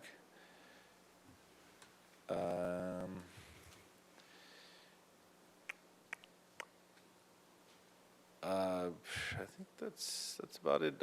I was going to attend the Neighborhood Advisory Council meeting, but they didn't have quorum. But there's quite a few residents that showed up, about 20-something, and city staff and the present committee members were able to hear their concerns and relay them back to us in an email. And yeah, other than that, I attended a few nonprofit events, like the SB Can fundraiser and the Wildlife Network fundraiser. Thank you. Ms. Sneddon. Thank you, Mayor Rouse. I attended an event by the Nuclear Age Peace Foundation on women waging peace, where they honored Senator Monique Limon and Cynthia Lazaroff. Also attended interactive art show at Moxie that's open, and I don't know, I'd recommend going to see it. Attended Veterans Day celebration. the Upper East Annual Meeting, where former Mayor Sheila Lodge gave a presentation from her book, Uncommon Cities. Attended Wildlife Animal Care Network event, and also the SBCAN event honoring Hannah Beth Jackson as a trailblazer. Empty Bowls had their event at Direct Relief this weekend, and then had a COMB meeting, really getting closer to the secured pipeline completion. It's very exciting that that's coming so close to completion. Mr. Friedman. Thank you.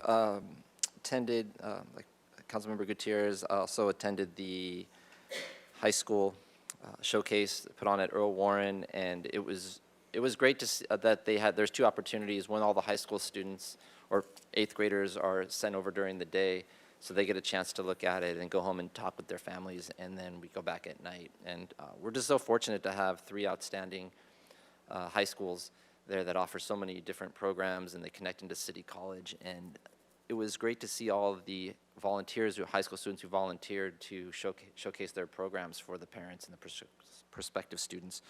And I agree that with the Councilmember Gutierrez that I wish something was like that when I was in high school, because it was great from both parent and student perspective.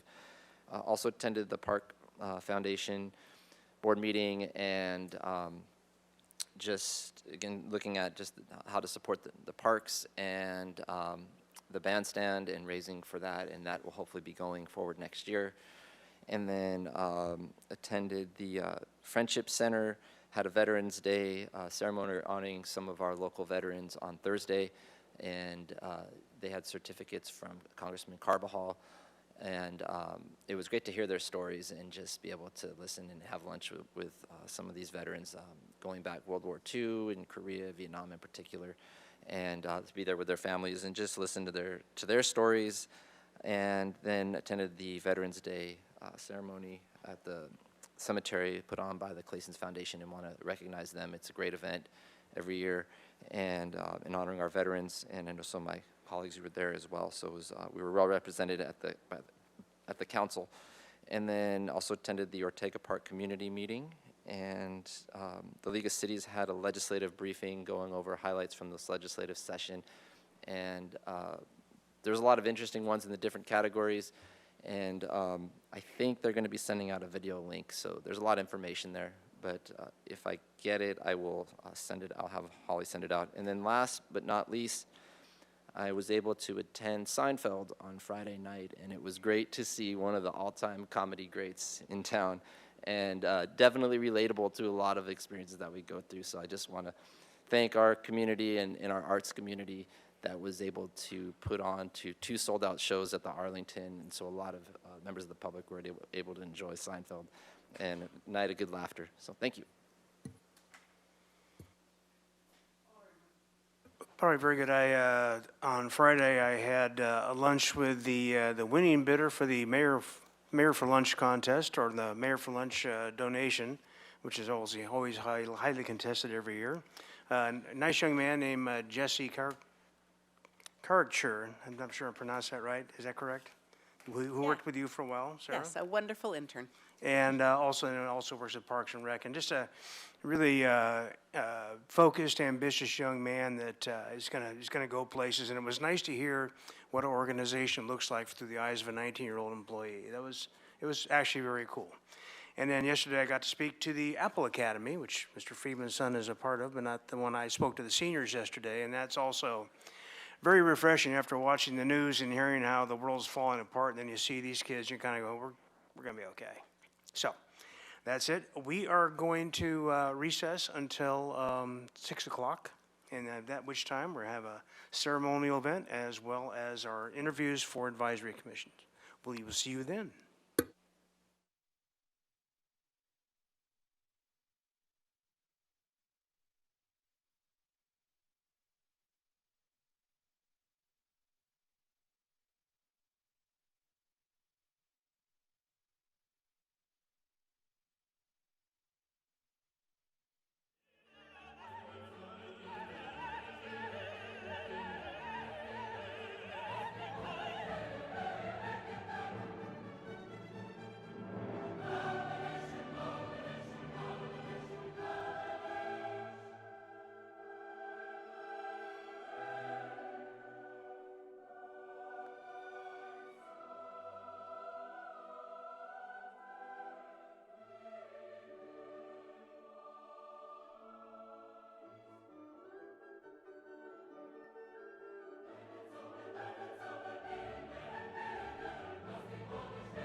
What started as a short-term response to an emergency situation has evolved. The Promenade has given State Street a new look and a new vibe for all to enjoy.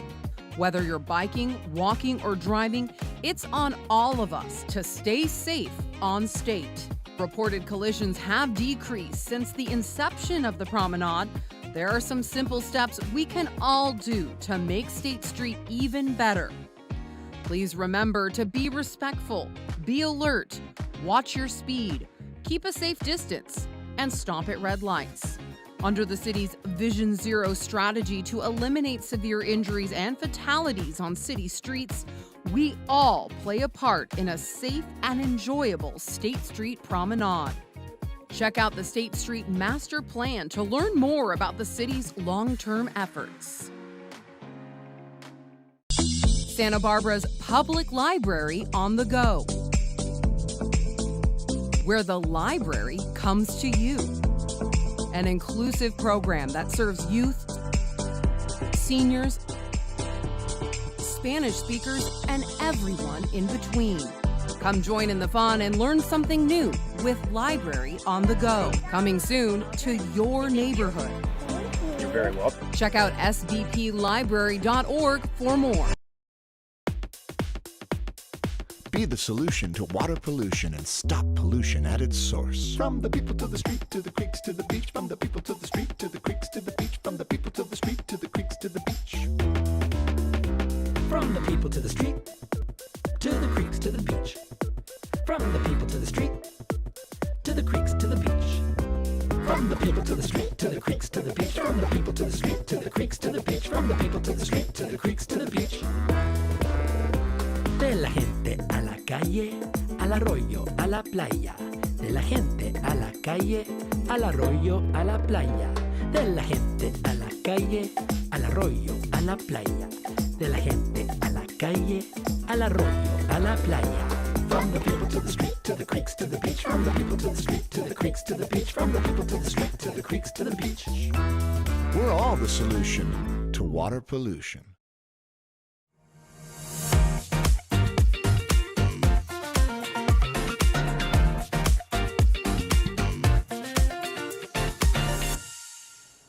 Thanks for joining us. I'm Casey Drescher. Welcome to City Connection, a quick look at city happenings so you can dive deeper into what's going on in your city. Stay informed and connected. Our first story, do you want to serve your community?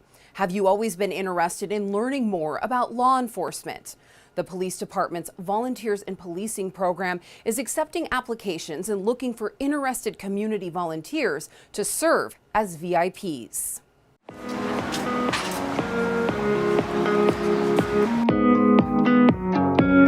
The Volunteer in Policing program, we call them the VIPs. That's a program that started in 2017, so this year was their 5-year anniversary.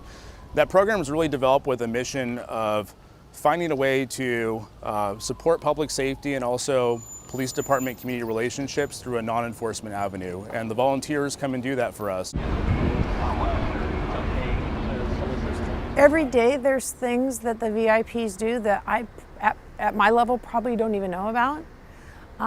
But it's even the minor things. of hearing somebody come into the lobby, be confused, ask questions, and have somebody who shows that care and compassion immediately, that's a volunteer that can express to them what's going on, help them through, and sometimes just the shared experience, because of the life experience, is a phenomenal opportunity. 110 on focus, Olive, Annapuma. One of the things that they do is they go out on patrols. So they'll focus on our downtown area, the waterfront, the Milpas corridor, and their role is really to get out there and to be a uniform presence, to engage with the community and help support law enforcement and general public safety within our community. Frequent the businesses, see how they're doing, if they've got any problems, just a kind of presence on State Street. One of my favorite things about the Volunteers in Policing program is how much they're able to help the community. But the part that sometimes gets overlooked is how much they can help the officers and the other professional staff in the department. They bring a completely different perspective sometimes to how to solve problems. And it's very interesting to watch our officers learn from people that have different life experiences, and it really adds diversity to the police department, and that has a great positive impact on our community as well. It enhances the relationship between the community, the businesses, and the police department. And us being out there visually actually lets them know that they are important to the city. They're put through kind of like a mini academy, so to speak, where they get a variety of training in de-escalation techniques, communication, radio, a bunch of police procedures, policies, and then on top of that, they go out and they're oftentimes partnered with a more senior VIP so they can get some field experience as well. You have to be at least 21 years of age. You have to have a current, valid California driver's license. You must be a resident of Santa Barbara County. I actually live in Montecito, so you don't have to be a resident of Santa Barbara. Pass a detailed background check, 10 regular meetings, and we require that you do 16 hours a month. We look for people that have a lot of life experience, a really broad variety of people that can add diversity to the police department and to our community as well. For people that are just interested in learning more about law enforcement but don't want to be a cop, don't want to be a police officer, it provides that interest. It really peels back the curtain to what it's like to work in law enforcement and to serve your community in that capacity. Okay, trying to help you guys. I consider some of the police officers some of my very best friends, and I love being a part of their team. I also get a deep satisfaction out of knowing that I am making the community a better place to live. Oh, I love representing the city. I think this is a wonderful city. I think it's got a lot to offer. If anybody's interested, I would say give it a serious look. Learn more about the program, reach out to me or another member of the Volunteers in Policing, and see if it's for you, because it really is an incredible program. I absolutely love our VIPs. You have people that have served in various different capacities throughout their life, have just phenomenal experience, knowledge, communication skills, care, compassion, and they come and they volunteer their time for us and the city to help us in any way, shape, and form, talk to people, walk. If you're interested in volunteering, the deadline to submit an application is October 28th. Visit www.joinsantabarbarapd.org for more information. In addition to the VIPs strengthening relationships in the city, an enhanced law enforcement presence will soon be felt as the biggest class size in years was recently sworn in as future Santa Barbara police officers. Raise your right hands. I, officer, state your name. I, Officer Joe. Do solemnly swear. Chief Kelly Gordon swore in 8 new officers at the end of September, including 6 Academy graduates and 2 lateral hires. The 6 Academy grads recently completed the Peace Officer Standards and Training Academy, which includes over 40 learning modules during a 24-week training. Many of these new officers are Santa Barbara County natives and come from law enforcement families. Police leadership say there have been a number of vacancies due to the current climate and navigating the pandemic, and these new officers serving their hometown is a big boost for the department and the community as a whole. It's really helpful to bring up, one, the morale of our agency because we see more people coming in, and that means more relief for the officers who work in patrol and who are handling the day-to-day calls for service. And it also means more officers on the street for the community so that when we do have call services, when we are responding to calls, we can decrease those call times, we can provide a better service to the community. It's so hard to keep people here because it's just Santa Barbara, and it's hard to live here, it's hard to buy houses and stuff. So if we get people who are rooted here with family and friends, and it's so much easier for them to want to stay here and be part of this community for the rest of their career. And they know the community, they know people in it, they have connections, they have the ability. They know half the people that they go to a store to help them out because they call the police. They know the store owners already, so it's really helpful to have that in a community like this with people who grew up here or around the area.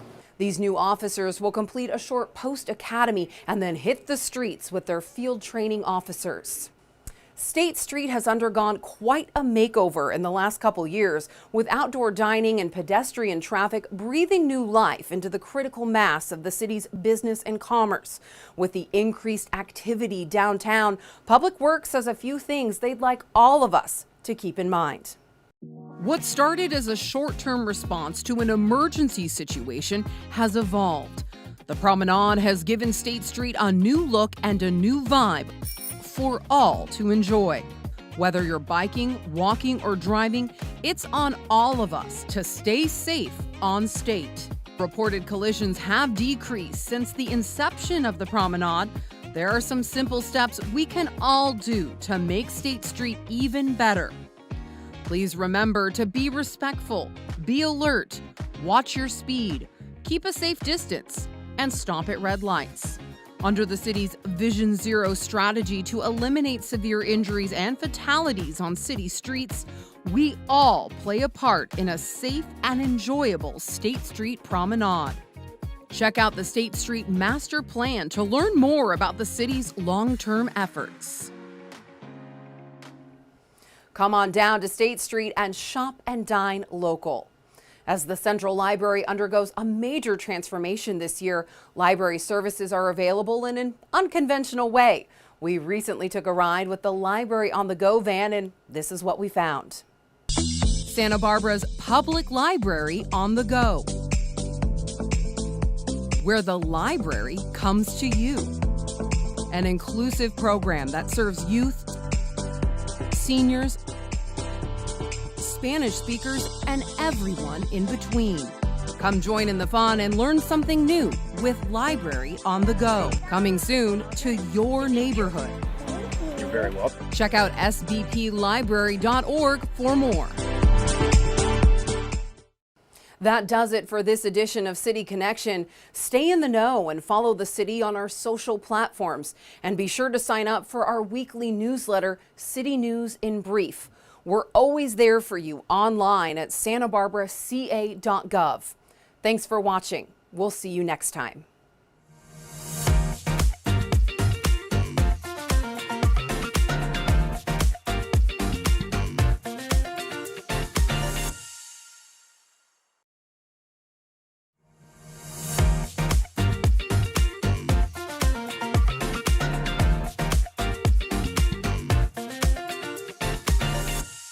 Welcome to City Connection. I'm Casey Drescher. We're excited to launch this quick look at city happenings so you can dive deeper into what's going on in your city. Stay informed and connected. Our first story, about 90% of California's coastal wetlands have been filled and covered with development. The Andre Clark Bird Refuge makes up a portion of the remainder, and the City Creeks Division hope their natural, low-tech approach will help restore this 42-acre park and 29-acre lake in the heart of Santa Barbara. The Bird Refuge has been a unique ecological system in the city since it was dammed up 100 years ago. While that dam has been in place, the bird refuge is not able to flush out water to the ocean and have a tidal exchange like it had in its natural condition.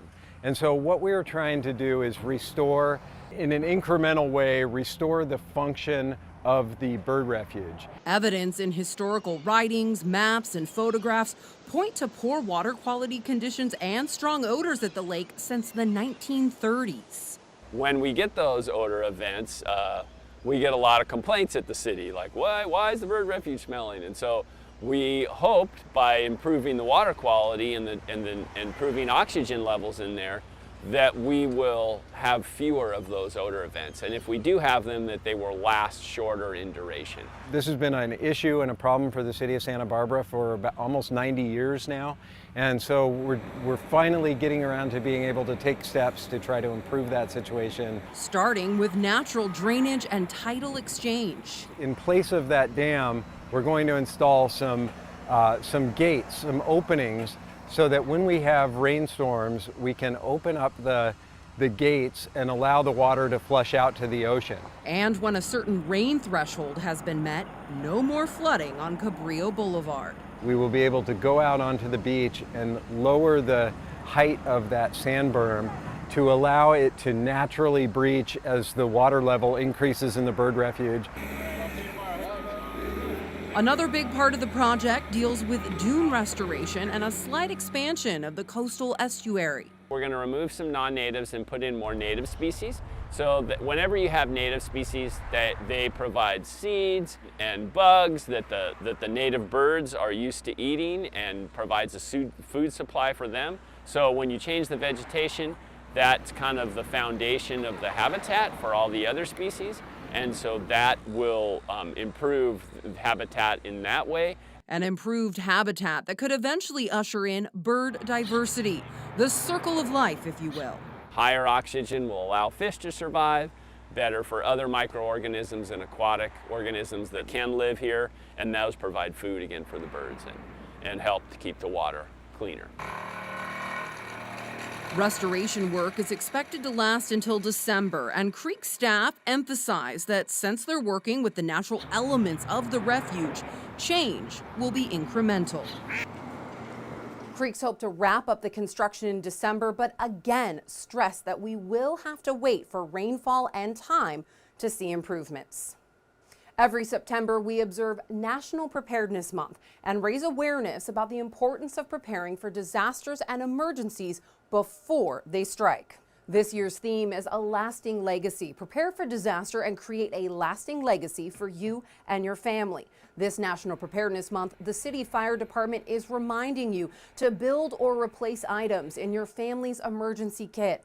Don't forget to include non-perishable food and water, flashlights, radios, and extra batteries and first aid equipment. And remember to register for local alerts with readysbc.org. In addition to the installation of the new high-low siren on police vehicles, the police department is utilizing another intuitive way of policing.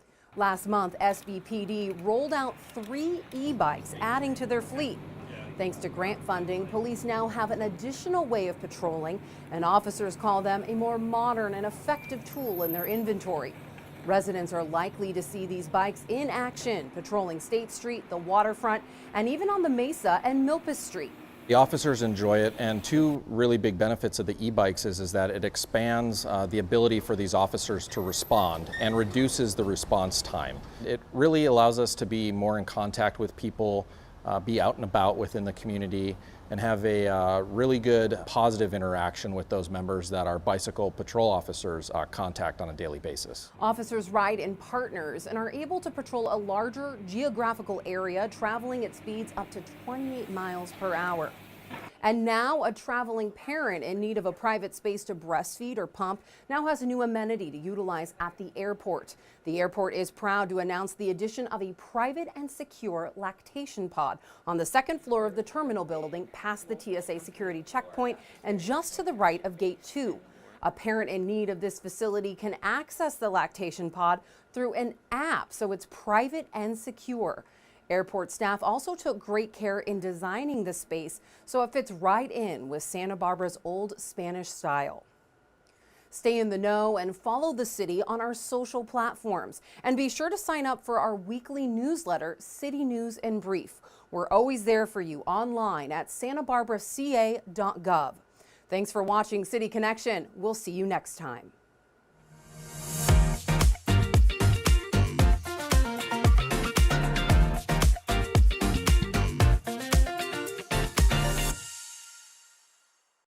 What started as a short-term response to an emergency situation has evolved. The Promenade has given State Street a new look and a new vibe for all to enjoy. Whether you're biking, walking, or driving, it's on all of us to stay safe on State. Reported collisions have decreased since the inception of the Promenade. There are some simple steps we can all do to make State Street even better. Please remember to be respectful, be alert, watch your speed, keep a safe distance, and stop at red lights. Under the city's Vision Zero strategy to eliminate severe injuries and fatalities on city streets, we all play a part in a safe and enjoyable State Street Promenade. Check out the State Street Master Plan to learn more about the city's long-term efforts. Santa Barbara's public library on the go, where the library comes to you. An inclusive program that serves youth, seniors, Spanish speakers, and everyone in between. Come join in the fun and learn something new with Library on the Go. Coming soon to your neighborhood. You're very welcome. Check out sbplibrary.org for more.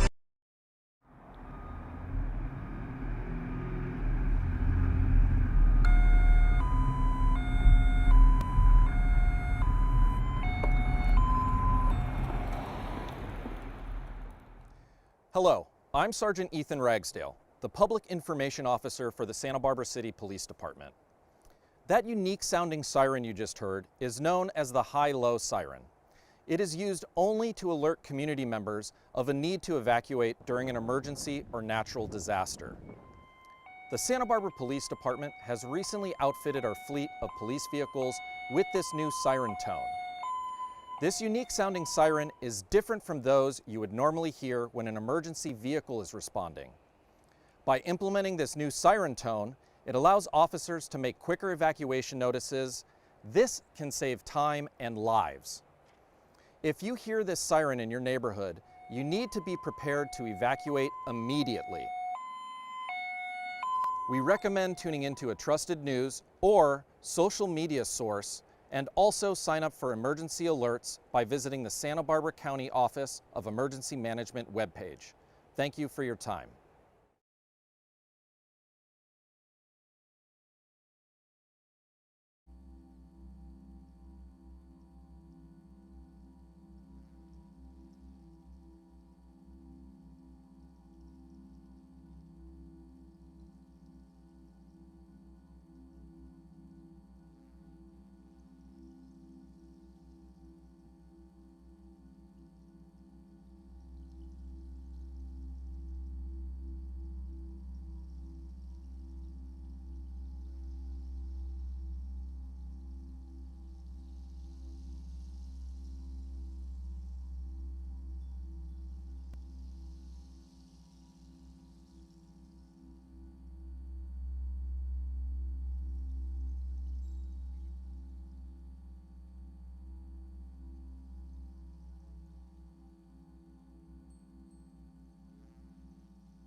everyone. We're going to call the meeting, reconvene the meeting of November 15th, 2022, back to order. And we have a ceremonial item to read, do we not, Madam Clerk? We do. United Boys and Girls Club Gold Card recipients at 6 p.m. estimated time.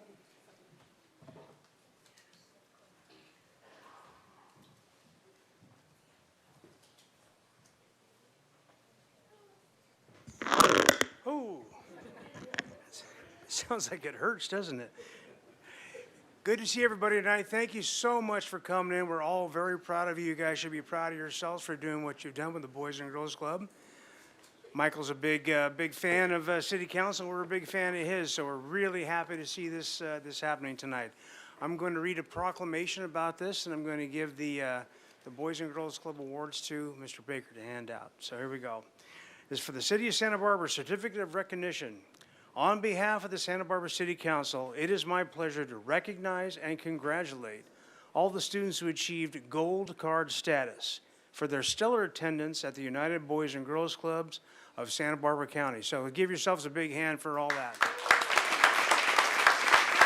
And I'm going to invite Mr. Baker up to say a few words. Michael Baker, CEO, United Boys and Girls Clubs. First and foremost, I want to thank the parents for being here and supporting their kids. Thank you for coming out and supporting your children. And I'm going to put them on the spot. I do this every time I come here, but I want you all that are here right now to know that there are two people sitting up there right now that are former club kids from the United Boys and Girls Clubs. And if they wouldn't mind standing so they can see, I would love, look at that, look at that. There you go. How awesome is that? Huh?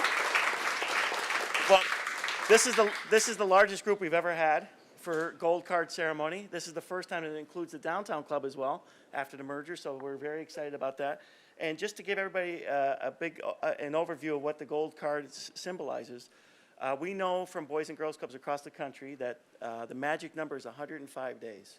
If we can get a child to attend a Boys and Girls Club 105 days, they're twice as likely to graduate high school on time and twice as likely to lead a healthy lifestyle. All these children that are here today have already attended their local Boys and Girls Club 105 days this year already. So they're getting their special recognition. They've received their cards, or they are receiving their cards, those, and we have their certificates as well. So if I could, I'd love to have them all come up as one group, and then we're going to get a big photo opportunity with hopefully the mayor and all the council members and even city administration. We'd love to have everybody in the photo, if that's okay. Come on up. Come on up, guys. Let's get everybody up here. Come on up. Here we go, guys. Let's get everybody lined up. Everybody lined up. We're going to face this way, guys. What's up?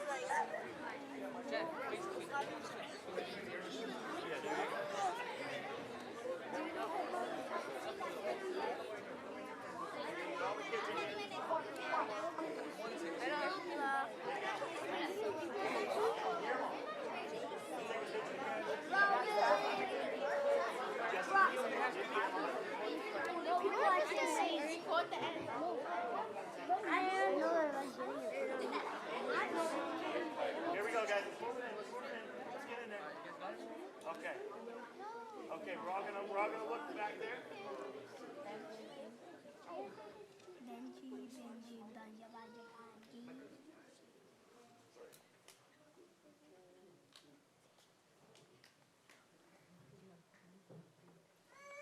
Everybody get their phone? Everybody got it? We good? We good?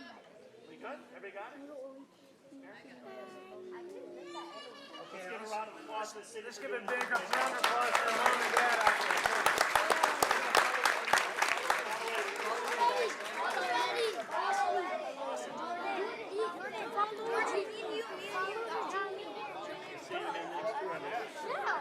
We'll have a better organization.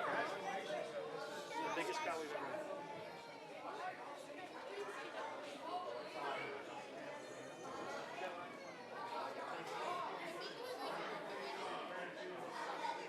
Proud of both of you. All of you. And thanks to Mom and Dad out there. Great job.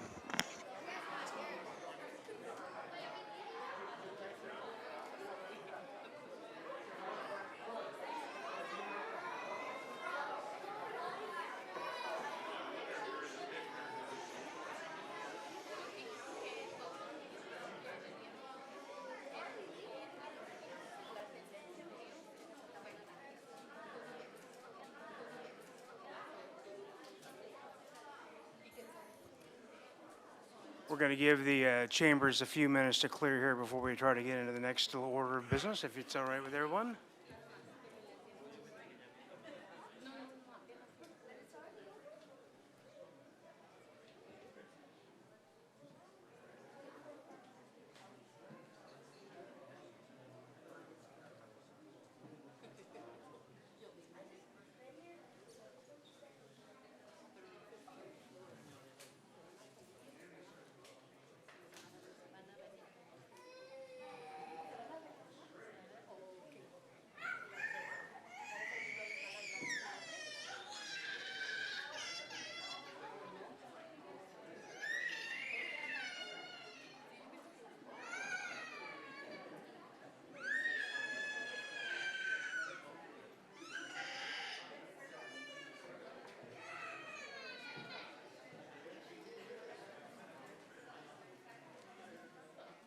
So for all of you people that hear as applicants, we'll begin in just about 5 minutes, all right? Thank you.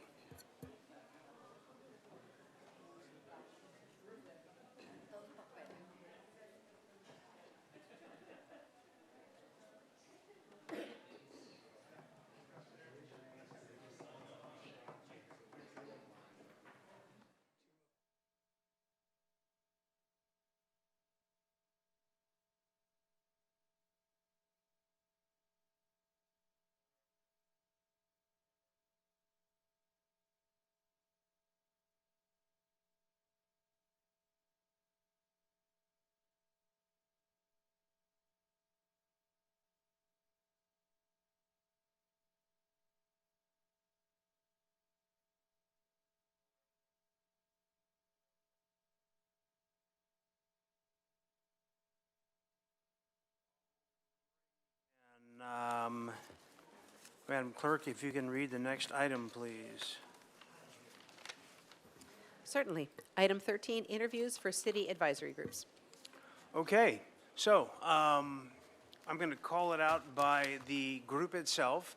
If you could come forward and identify yourself in the group or the committee or committees you're applying for.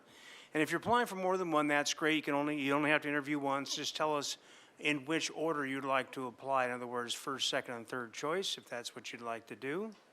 And I'd like it if you would spend 3 minutes and not more, if you can help it, on the dais. We may ask you questions, however, when you come up for your interview. All right, so I'll start out with the Access Advisory Committee. Anyone here for that? Here we go. We have one. Good evening, esteemed Mayor and council members. I'm actually not here for the Access Committee, but my name actually got on that list. I'm actually here for the Planning Commission. So I just wanted to have my name removed from the Access Committee. Are you Mr. DeLuccio? I'm Donald DeLuccio. Okay, so you're coming back for the sign? Yes. Actually, as long as you're up there, let's go ahead and do your sign committee one right now. Okay, very good. Good evening, esteemed Mayor and council members. You said Planning Commission or Sign Committee? I'm applying for the Planning Commission. Okay, very good. Do you want me to start or come back? No, go. You're up there right now. Let's go ahead and let you go ahead and make your pitch. And Thank you. Okay, I'm Donald DeLuccio. Since 2018, I've been a resident on McCore Avenue at Woodridge Condos across from the golf course. I'm currently serving as president of my HOA. I'm Vice President and Associate Media Director at Evans Hardy Young Advertising Agency in downtown Santa Barbara. I've had a career in advertising for over 30 years. Prior to Santa Barbara, I was a resident of West Hollywood for over 25 years. I was fortunate to own my own home in West Hollywood. In turn, there were 2 houses on my property and rented one out at an affordable rent under strict rent control in West Hollywood. Today, my second house would be referred to as an ADU. I was president of the West Hollywood West Residents Association before serving on the West Hollywood Planning Commission for 20 years, from 1997 to 2017. While on the Planning Commission, I served on the Design Review Subcommittee. West Hollywood did not have a separate ARB. I also served on the Long-Term Planning Subcommittee, where among many other land use issues, I was involved in 2 housing elements. I also served 5 times as chair of the Planning Commission, and in total participated in 392 meetings. Turning to my desire to become involved again in our community, in my walks around the city, I commented positively to a passerby on a large private vacant lot that was turned into a park-like space. They thought it should be used for needed housing. We agreed that it could be used for both housing and a pocket park. I began following the city's update to the housing element, studying the 282 review draft document.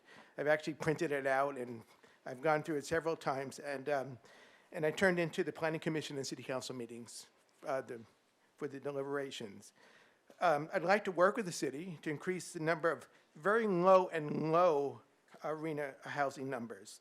Areas of policy interest that I'm interested in is obviously the inclusionary housing ordinance, the ADU program, and a specific site plan for La Cumbre area. And of course, the interesting thing is the objective development versus standard development. I'd like to be involved in that as well. So I just wanted to touch and give you a flavor on some of the areas of interest. And I guess at this point, if you have any questions. Thank you very much. Are there questions for this applicant?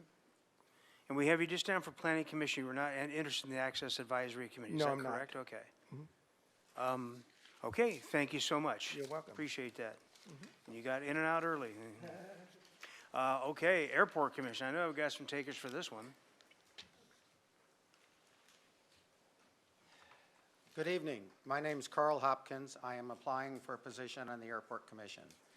I live in Nolita, about 3 miles north of the airport and a quarter mile east of Goleta. I am a pilot. I've had a plane based at Santa Barbara since 2005. I'm president of the local EAA, that's the Experimental Aircraft Association chapter, and have flown about 150 Young Eagles. That's a program giving children ages 8 to 18 their first ride in an airplane and a chance to actually fly the plane. I'm also a pilot for Angel Flight West, providing flights for people needing medical treatment, usually to the LA and Bay areas. I've been involved with the commission for the past 12 years, 3 years as an observer, 8 years as a commissioner, and the past year as an observer again. I'm also one of the roughly 25 people who created the current master plan for the airport. From 1984 to 1999, I was the Assistant General Services Director for the County of Santa Barbara, where I was responsible for information technology, radio, microwave, telephone communications, and vehicle operations. As such, I was responsible for what they call 3 independent service funds. That's very similar to the airport's budgeting and funding mechanism. Total budgets and staffing back then were roughly double the airport's current budget and about 4 times the staffing. I'm very interested in the success of the Santa Barbara Airport, and by that I mean all aspects of the airport, including commercial, heavy and light general aviation, cargo, training, and the significant lease space that helps supports the airport's budget. I'm retired and have both the time, energy, and enthusiasm for this position. Thank you. Are there any questions? Thank you, Mr. Hopkins. Are there questions for Ms. Gutierrez? I'm just curious, so you were an observer and now you want to come back, and could you give me reasons why you would want to come back after serving so many years? And you're already involved in the community there, and you were involved in the master plan. What is motivating you to come back and serve? Well, again? I'd like to see the master plan, or many of the elements of the master plan that have not yet been implemented, actually followed through and implemented. I, at the time, didn't think it would take this long, but I have become aware that it is a slow process. As an observer, I can observe and comment. As a commissioner, I think I have more of an impact. Much probably the same as the reason all of you are sitting up here. You have more of an impact on that side of this rail than you do on this side. Yes. Thank you. That's all. Further questions, Mr. Hopkins? Thank you so much. Thank you. Okay, another airport commissioner. I see Mr. Miller out there. Yes, good evening, Mayor Rouse, council members. My name is Bruce Miller, applying for the Airport Commission. I served on the commission for 12 years, from 2006 through 2018. It was a really exciting time for the airport. I was involved in the master plan development, the terminal design committee. I think I served on just about every subcommittee that we had. I was a long-term member of the budget committee because I'm very interested in financial and budgeting matters. I really enjoyed that time. I felt like I contributed a lot to the airport and the community. I think having the variety of perspectives is really important to the airport. I really care about the airport community, the family out there, and the environment. I understand that there's a lot of challenges these days. Certainly, it's great to see travel rebound, and we now provide convenience to these months over 100,000 passengers a month, which is a great convenience. But I certainly appreciate the concerns of airport noise. For a number of years when I had 3 very small children, I lived in Elwood, directly underneath the flight path, so I'm certainly sensitive to those issues. I understand that that's really kind of raised itself these days. But I really think at this point in time, particularly with a new director, it's really important to have experienced council or experienced commission members there.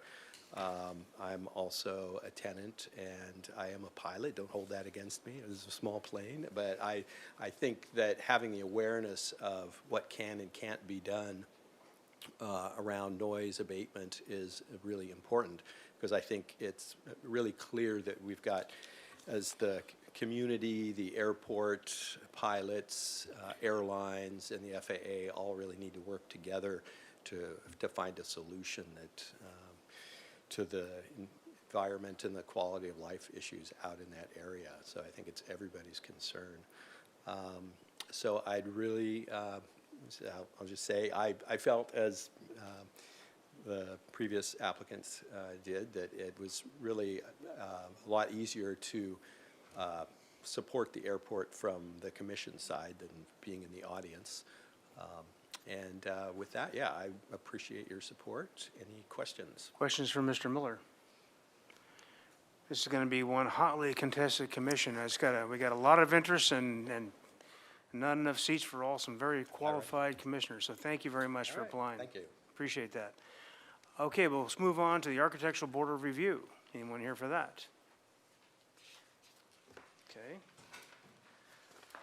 Arts Advisory Committee. Building and Fire Code Board of Appeals.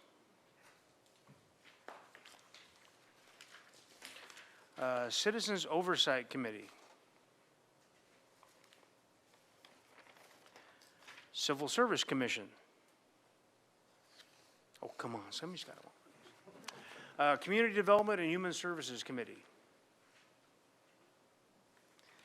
Community Events and Festivals Committee. County of Santa Barbara Library Advisory Committee. Wow. Creeks Advisory Committee. There we go.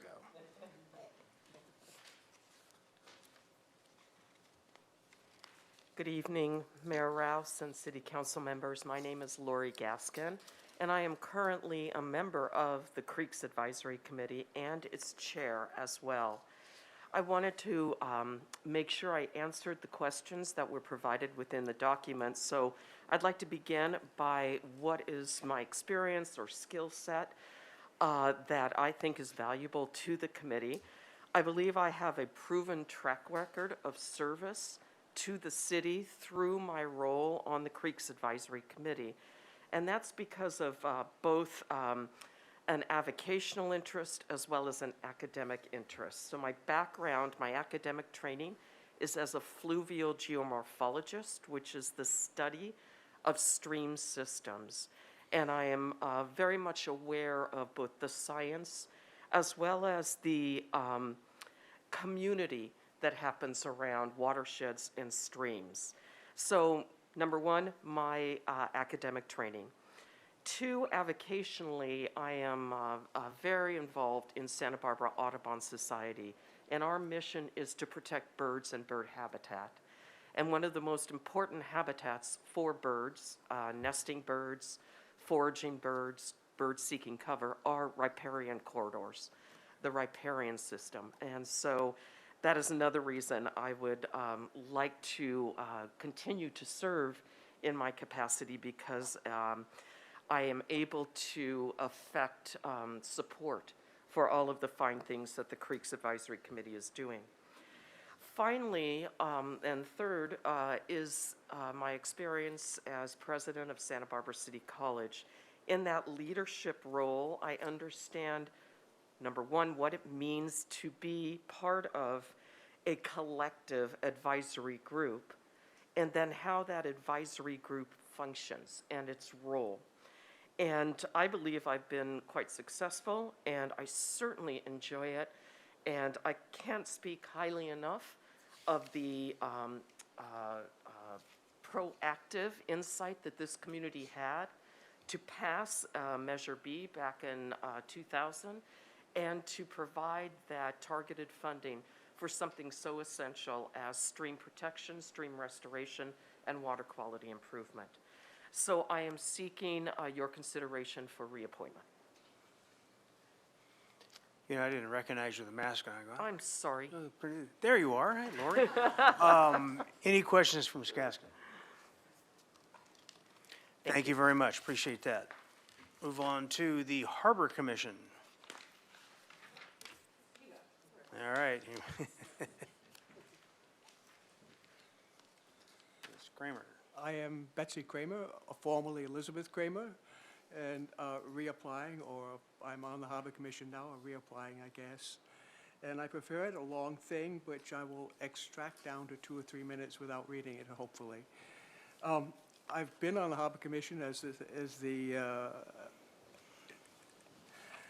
your form says, for quite a long time.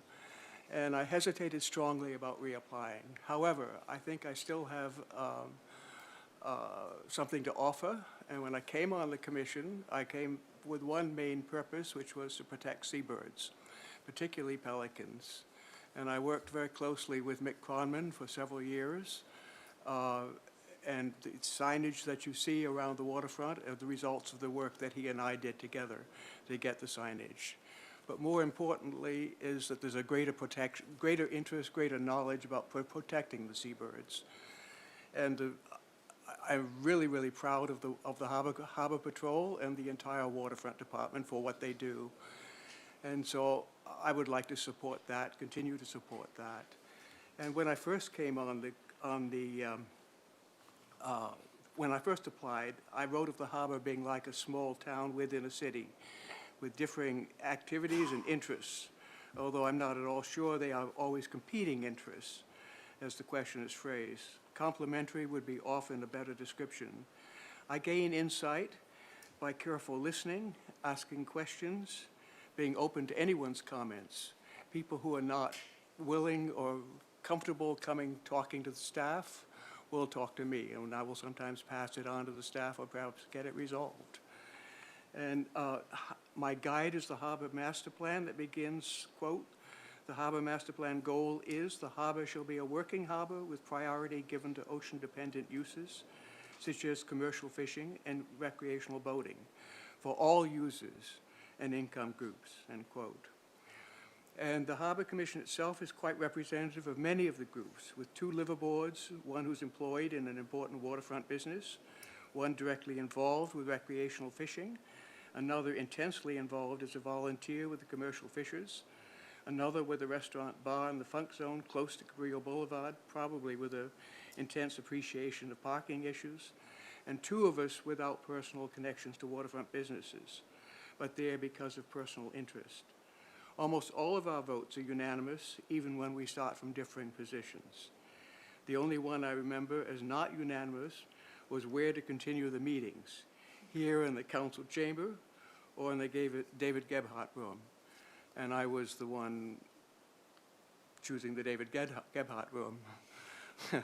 But anyway, as for me, throughout my life, I've been interested in and value new ideas, different ways of doing things, valuing disagreements and conflict as a way of discovering ways forward that work for all participants. I think I provide an ear to some who've never come to a meeting here, and for that reason alone, I'd like to continue. But I'm also interested in the issues and love the waterfront.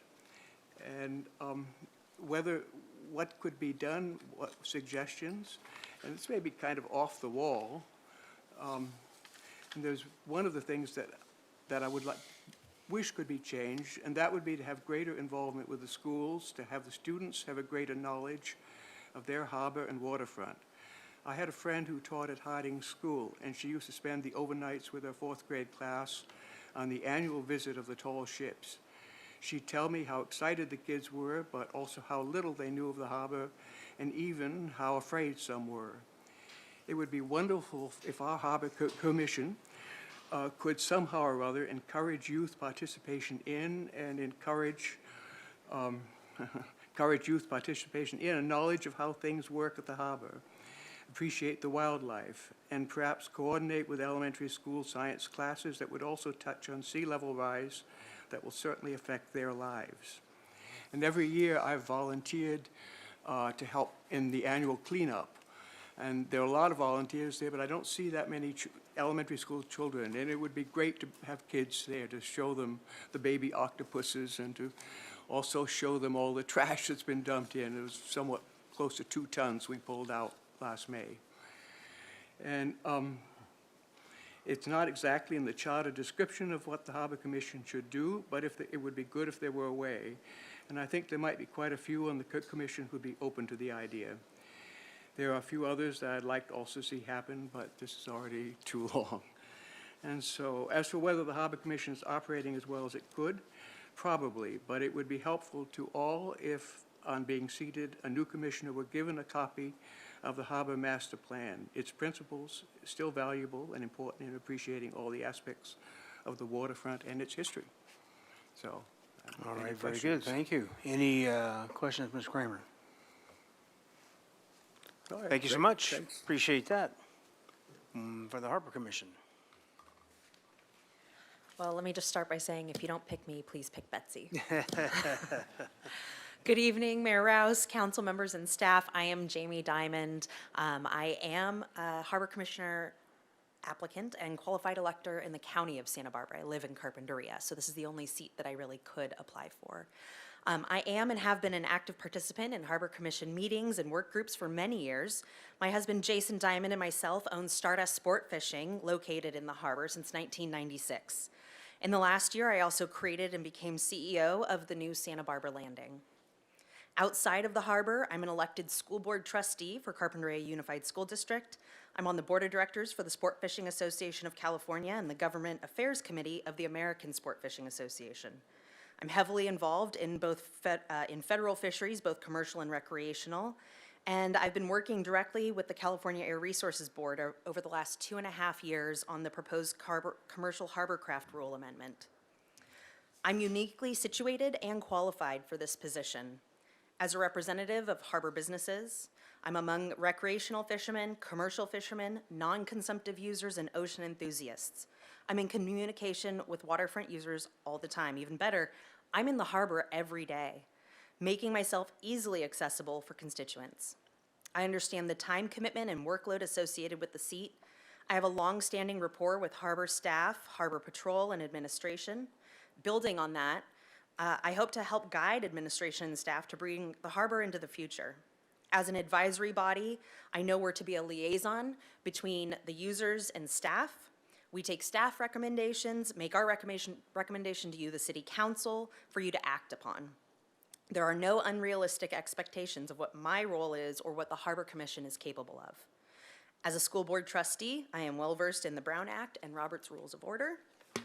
There may be times I have to abstain from a vote if the policy, approval, or other action proves to be a conflict of interest with my businesses. I'm well aware of that. Our harbor is small with limited resources. Some of the things I think about are how can we maximize our potential for users and business while negotiating the laundry list of state and federal regulations on the horizon. Sea level rise, competing ocean uses such as NOAA aquaculture areas, offshore wind development, oil platform decommissioning, and California's 30 by 30 initiative, just to name a few. As part of my existing business, I'm already aware of and engaged with state and federal policies affecting the harbor, something not many others can do. The Harbor Master Plan goals are to ensure a working waterfront, providing for ocean-dependent uses like commercial fishing, recreational fishing, access, and boating. Secondary uses are ocean-related and visitor serving, meaning tourism. The city's policy states the waterfront must support itself financially, and that's not possible with commercial fishing alone. Hence the need for alternate means of income. Our harbor can't grow any bigger than it is. We can't build up or out. We must work with what we have creatively. On a personal note, I'd like to mention ocean access is specifically underscored in the Coastal Act and Harbor Master Plan, and I note that Betsy kind of mentioned this. Keeping our waterfront accessible to all and creating equitable opportunities for our low-income and disadvantaged communities which are adjacent to our waterfront. It's a high priority for me. As a school board trustee with Title I schools that I oversee, access and equity are huge. We're incredibly fortunate to be stewards of the harbor and the ocean. I believe we have a duty to ensure we maintain easy access to our harbor and waterfront facilities for all who come to visit. Thank you. Thank you. Are there questions for this applicant? Thanks very much. Thank you. Anyone else for the Harbor Commission? Historic Landmarks Commission? Library Board?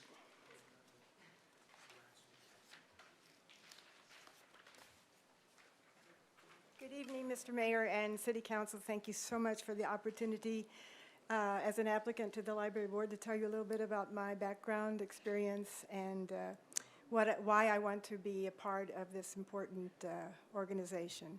I'm a retired corporate officer from Abbott. You may know the company that makes COVID tests and other things. Can I interrupt you? Can you get your name, please? Cecilia Harris. I'm sorry.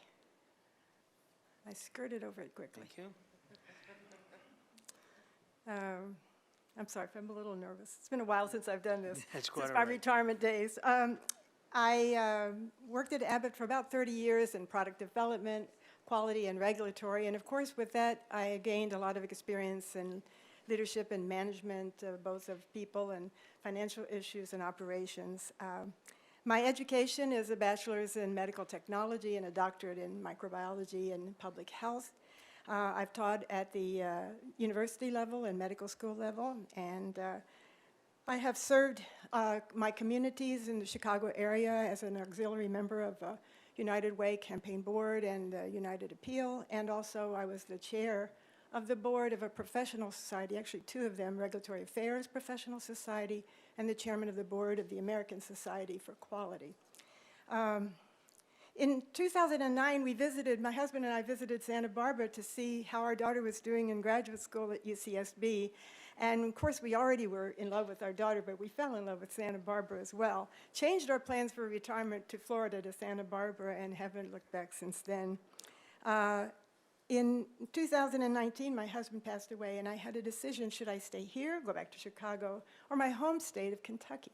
It was a very easy decision, to the chagrin of my family and friends in the Chicago area, for staying in Santa Barbara was the best decision I ever made. One of the first decisions I made in Santa Barbara in 2009 was to get a library card.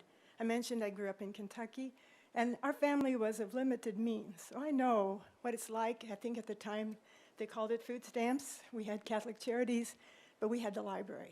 And my mother, who finished 8th grade, my father, high school, made sure that my brother and I went to the library, and it made all the difference in our lives, and I've been an avid member and advocate for the library ever since.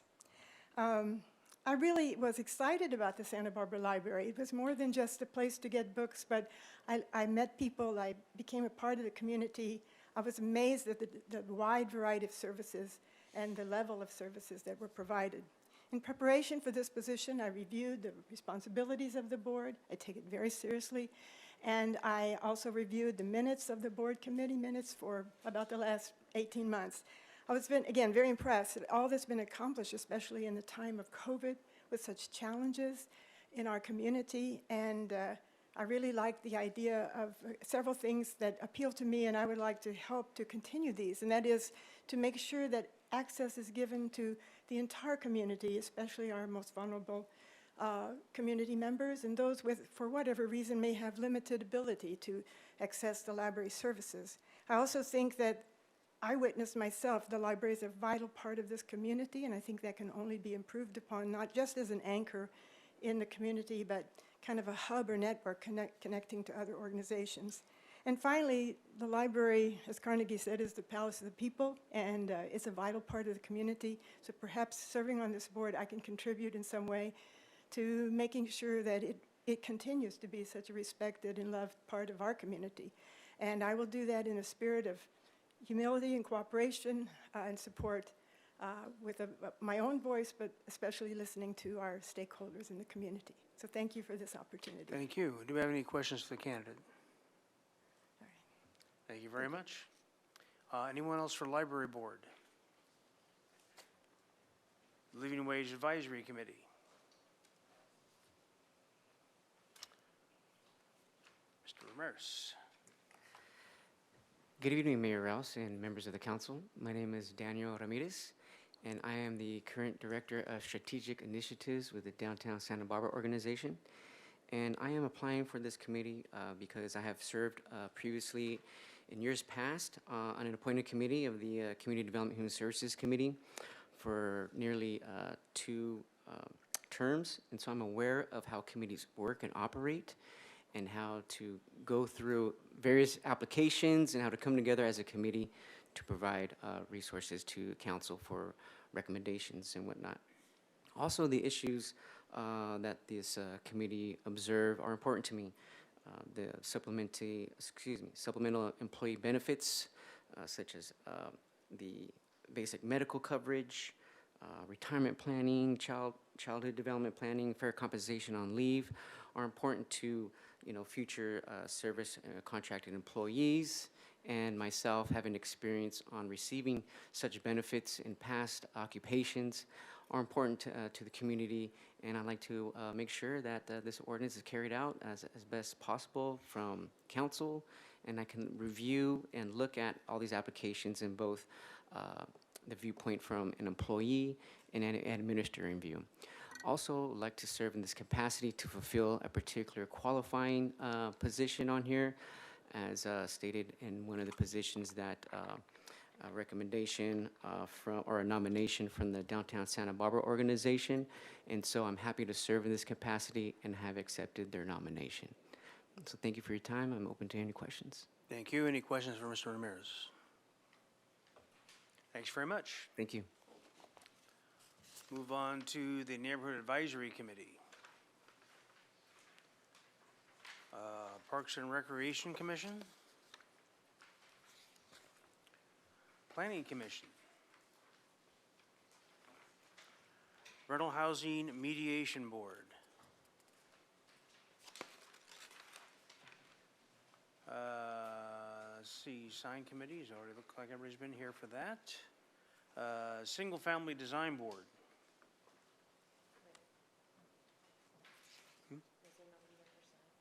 No, didn't see anybody for sign, there was one gentleman. Let's see, Sister Cities Board. There we go. We have a contestant. Wow. Good evening, Mr. Mayor. Good evening, City Council members. My name is Anita Vranjes. As you can recognize from my accent, I'm not American born. I came here to US in 90s. I come from Poland. I graduated from law school in Poland, master's in maritime law. Then I had to repeat the whole law school again. Bar Association didn't recognize it, so I passed the bar here. I worked as research attorney in Santa Clara County Superior Court, then did some other things. Eventually, with my husband, we moved to Europe. We lived in Germany, in Poland, a little bit in England. Our kids were all over. And while in Poland, I co-founded and then was managing director of Children's Choir. And as I was a recipient of Sister Cities program. And so I know from recipients, beneficiaries standpoint how it works, not to mention that I work also as a liaison between City Council and the Commission and kids and also our partners in Sister Cities. Also, as for the kids and the choir, they were pretty much, the whole thing was based on the same principles as the program of Sister Cities, because that's friendship on person-to-person basis. We had children from different countries, Polish, Jewish, Canadian, American, one from Nigeria, Ukrainian, Russian, so all sorts of kids, and we were breaking prejudices because, for example, from history, let's say that Poland and Germany were never too much of friends. So our first goal was to bring children to Germany, and I got contact from Staatsoper unter den Linden, so German National Opera. We took kids there. We took their kids to Poland, and German kids were like, wow, you live in houses, you have running water. So, it was just very interesting talking to them, but the kids, you would be surprised how fast kids make friends. The friendship, it doesn't matter what language, it doesn't matter what they do, they just love to play together. We took kids to Israel against Polish kids and Jewish kids. We had lots in common, we were very good friends. Well, politics is politics, but kids and people will always like each other. 5 minutes, those kids were playing together, singing together, having total fun together. So if I had opportunities to serve on this board, I would really like to focus on children and sister city programs that promote understanding among children, because their brains are so wonderful that they don't have any prejudice whatsoever. And if they learn about other cities and kids in those cities, and we can have programs for kids now with all electronics, with Zoom, there are so many opportunities and possibilities to make it happen. I think we are going to actually meet the goals that President Eisenhower in '56, he established when he established this program. I think we can really fulfill it. Today we have technology to do it. So I'm new. I love, another thing, I love Santa Barbara. I fell in love with it. I already have like a Facebook group in Polish about Santa Barbara, California, but mainly Santa Barbara, and already a few people came over, and some more are planning to come. So I will be really honored if I could serve on the board. If you choose somebody else, that's okay. I'll be coming to the meetings and listening. All right, thank you very much. Are there any questions for this applicant? Thank you so much. Thank you very Appreciate much. that. Anyone else for the Sister Cities Board?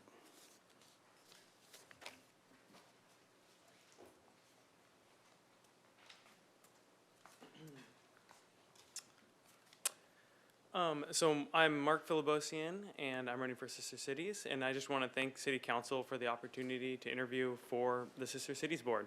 I grew up here, and I am even more proud to be a resident of after having spent multiple years living in other parts of the world. Living elsewhere gave me a deeper appreciation for what Santa Barbara has to offer. I'm applying because I'm passionate about seeing Santa Barbara prosper by strengthening ties with like-minded communities and learning about other ways of doing life. As a business consultant, I'm driven by growth, development, and expansion. I get enthused about thinking about how sister cities could mean more to our residents than picturesque flags on the wharf. How could sister cities mean more to Santa Barbara? The Sister Cities program has a strong foundation. However, I personally haven't been to one of the events or haven't seen one of them advertised. Never has it been easier to drive public awareness and partnerships through the use of social media. From my research of previous events and meeting minutes, there have been successful travel exchanges, but I haven't seen a push to engage Santa Barbara citizens in a meaningful way. If we drive local awareness of sister cities, it'll help drive reciprocity and community with our sister cities. I'm not looking to reinvent the wheel, but leverage the events we have in place already in Santa Barbara to increase awareness. For example, we have Fiesta. We have partnering sister cities with local restaurants, potentially with farmers markets, leveraging the harbor, as we were talking about, to promote our coastal culture that is shared with our sister cities. Leverage Restaurant Week to partner with local restaurants who have sister city cuisines, and then also potentially the film festival. The larger events could even be used as a catalyst to generate visitation from a highlighted city. You've been kind enough to listen to my ideas, but why should you listen to my ideas and believe that I could serve on this board? Do I have the right credentials, the time available, and the skills? I believe I do. As a management consultant for EY, I'm a project manager overseeing 35 coworkers spanning 4 different countries. Living in different mindsets, time zones, and figuring out what we have in common is what I do on a daily basis. Along with my professional background, I've also studied abroad in Hong Kong and New Zealand. I've worked in India, Australia, Cambodia, and Bangladesh. I've also volunteered in Zambia, Brazil, Mexico, and Armenia. While many people travel to have comfortable experiences, I've sought true knowledge of what other means, often enduring an uncomfortable ride to find a rich reward. Like the time I had the privilege of cooking pig knuckle with a grandmother in Hong Kong. She spoke no English. I want to collaborate with fellow board members to generate fresh ideas to drive local awareness, which will promote stronger international relationships. I look forward to meeting the other members and the opportunity to work closely alongside them and the City Council. Thanks for your consideration. Thank you. Are there questions for this applicant? Yeah, I forgot about that. All right. I got Oh, one. there we go. I We got have it. one. Did you actually eat the dish, the pig knuckle, after you made it? You have to.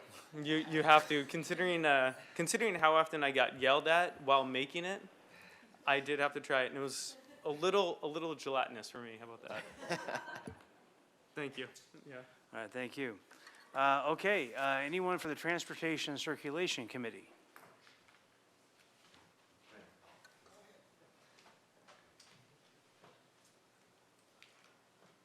You guys having trouble circulating the pews there, okay. Right. Hi, Mayor and council members. My name's Richard Peter Smith. I go by Peter. This is my first interaction on this level with any kind of city government. I just kind of ran down the list of questions. So one of them was, what do I know about the committee? Basically, I was somebody from the CEC in a discussion we were having suggested I consider joining this committee in light of trying to help drive the city to a zero carbon future. It's probably not the most important place for that, but it's relevant. So anyway, I spent time going through Santa Barbara's website, spoke with committee member Hillary Blackerby, and I attended the last meeting. I was basically very impressed with both the Public Works employees who were at the meeting and also the committee members. There's, it's not like there's anything to fix there, I guess, but I think I can offer some input. Excuse me a second.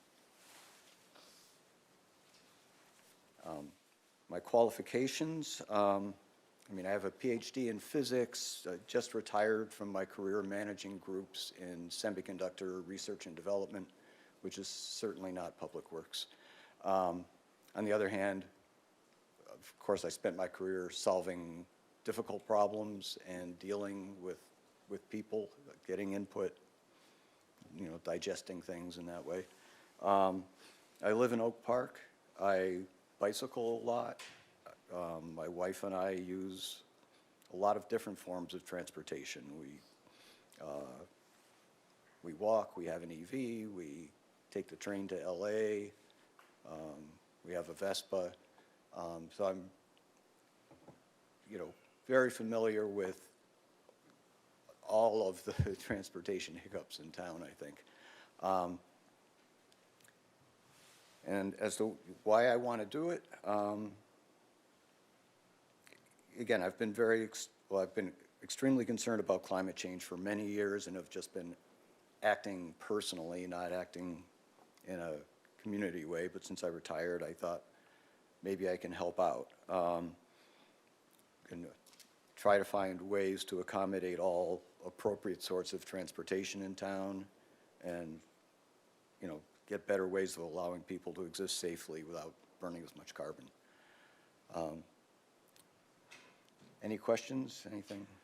Anybody have a question for this applicant?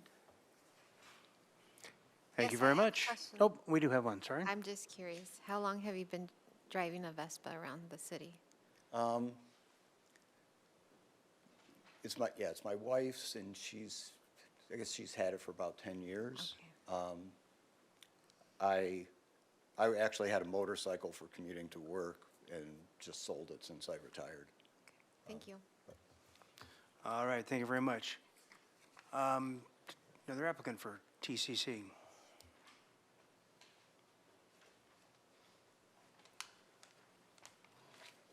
Uh-oh. I have laryngitis, so can't tell you if my voice is going to work or not. My name is Larry Bickford, and I've been a resident of Santa Barbara for 46 years. I've recently retired from being an optometrist eye doctor in my office on Upper State Street. That in itself does not qualify me to be on the committee, but the fact that I was a bicycle commuter for 35 years might. Also back in 2004, I was on the board of directors of Peabody Charter School, and I was also responsible for traffic safety issues in and around school. As part of that, I worked with city staff to redesign the crosswalks, traffic signage, curb markings in and around Peabody School. I also secured a city-employed school crossing guard at 2 locations near campus, and I engaged a team of parents to assist with traffic flow in and around school.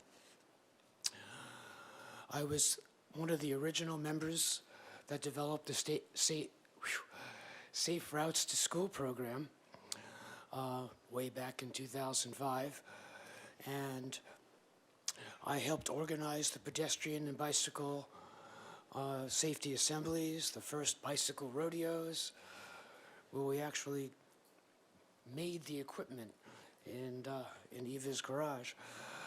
So I also worked to secure funding to formalize the program, and ultimately, as you are all aware, it is the city embraced the program, and now it's happening at all the schools.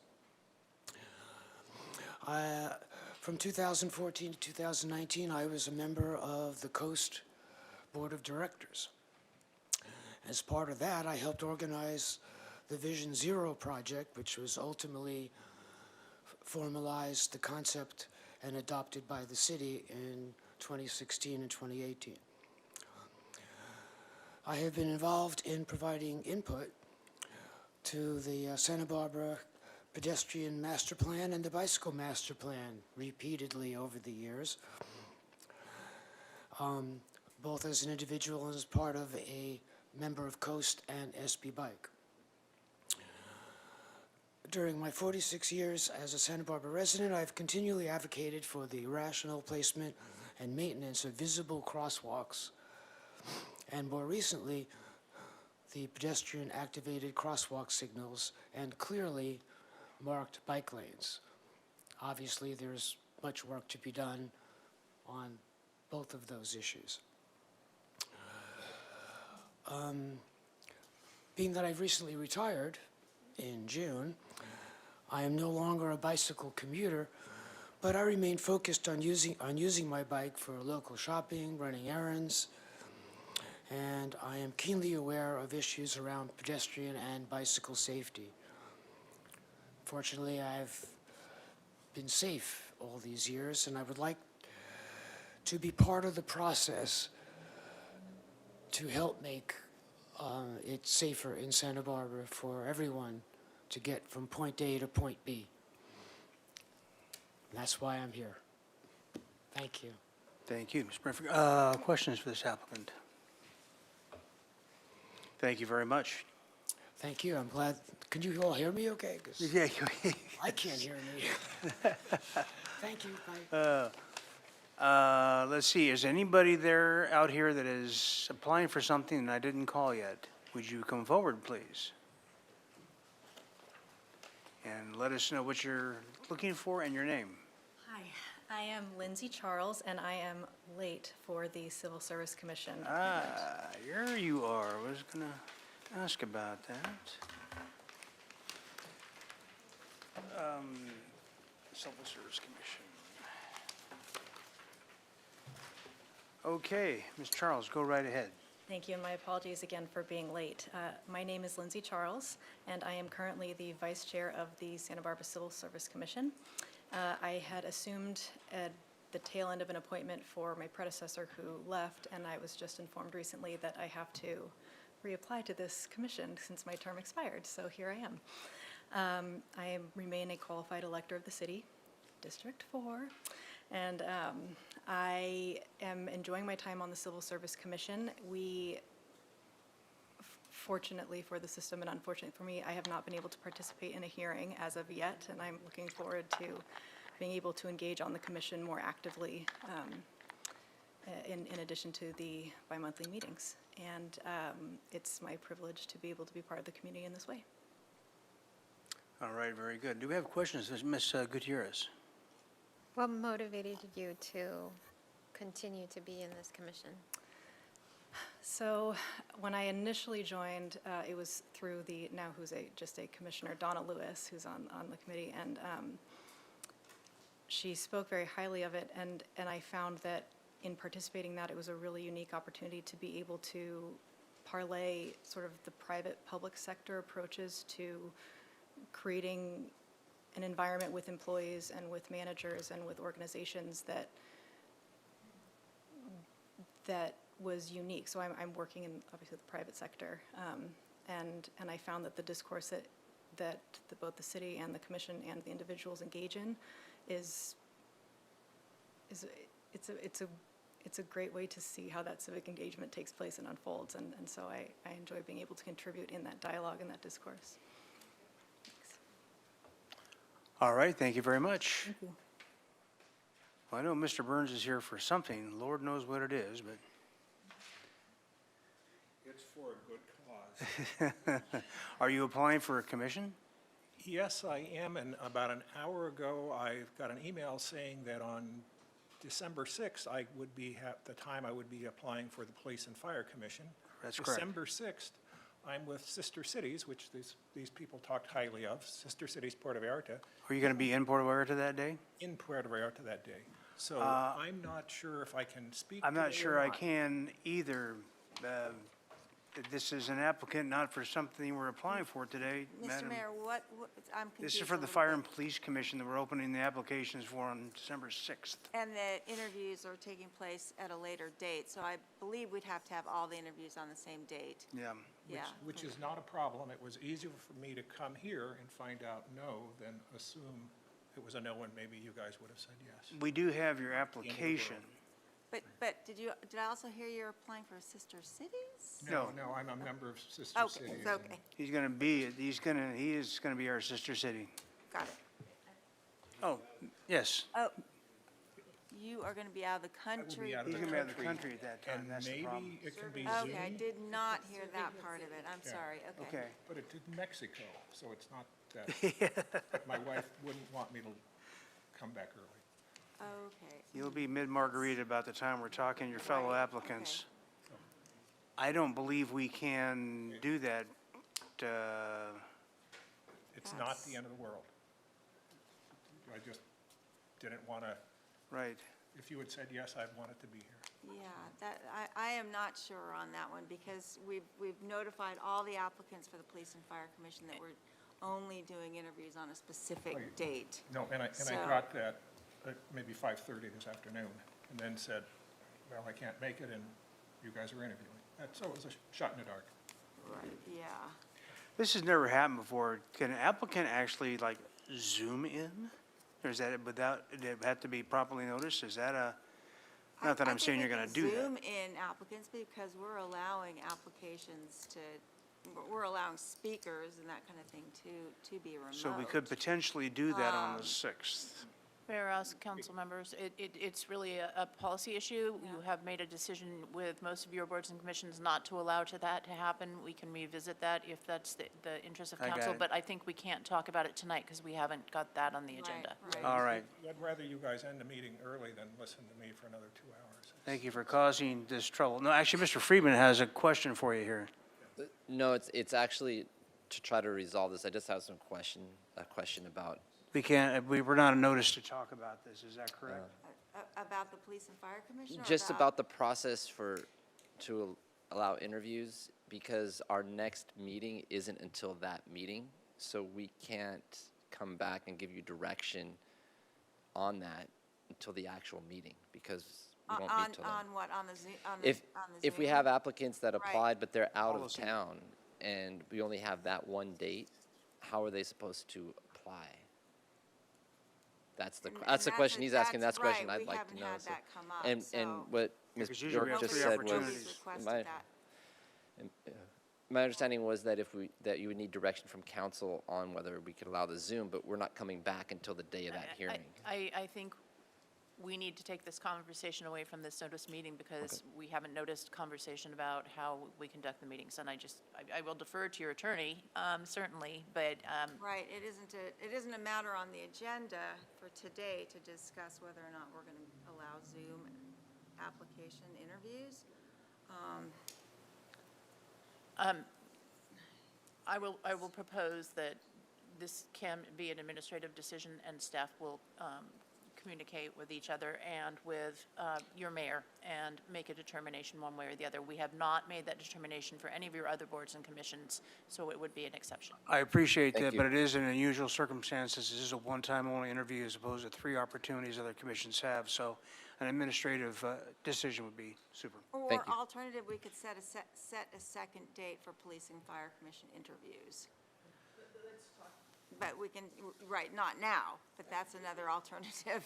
As we say in the business, talk among yourselves. Yes. And could I add, it's serving an official capacity for the city. So if something conflicts when someone's serving an official capacity for the city with a city-held interview, it seems we should be resolvable somehow. We don't know how he's going to behave down there. I'm glad I was able to give you guys some entertainment. Thank you. Yeah, we appreciate that, Mr. Burns. I appreciate that very much. And with that, I believe we've spoken to everyone. Thank you all so much for coming in and applying. And we are going to be adjourned until, when are we coming back there, Johnny? The 6th of December, is that correct? That's correct. That's correct, Mayor Rouse. Okay, everybody get rid of the bags under your eyes. We have a lot of rest ahead of us. Enjoy your holidays.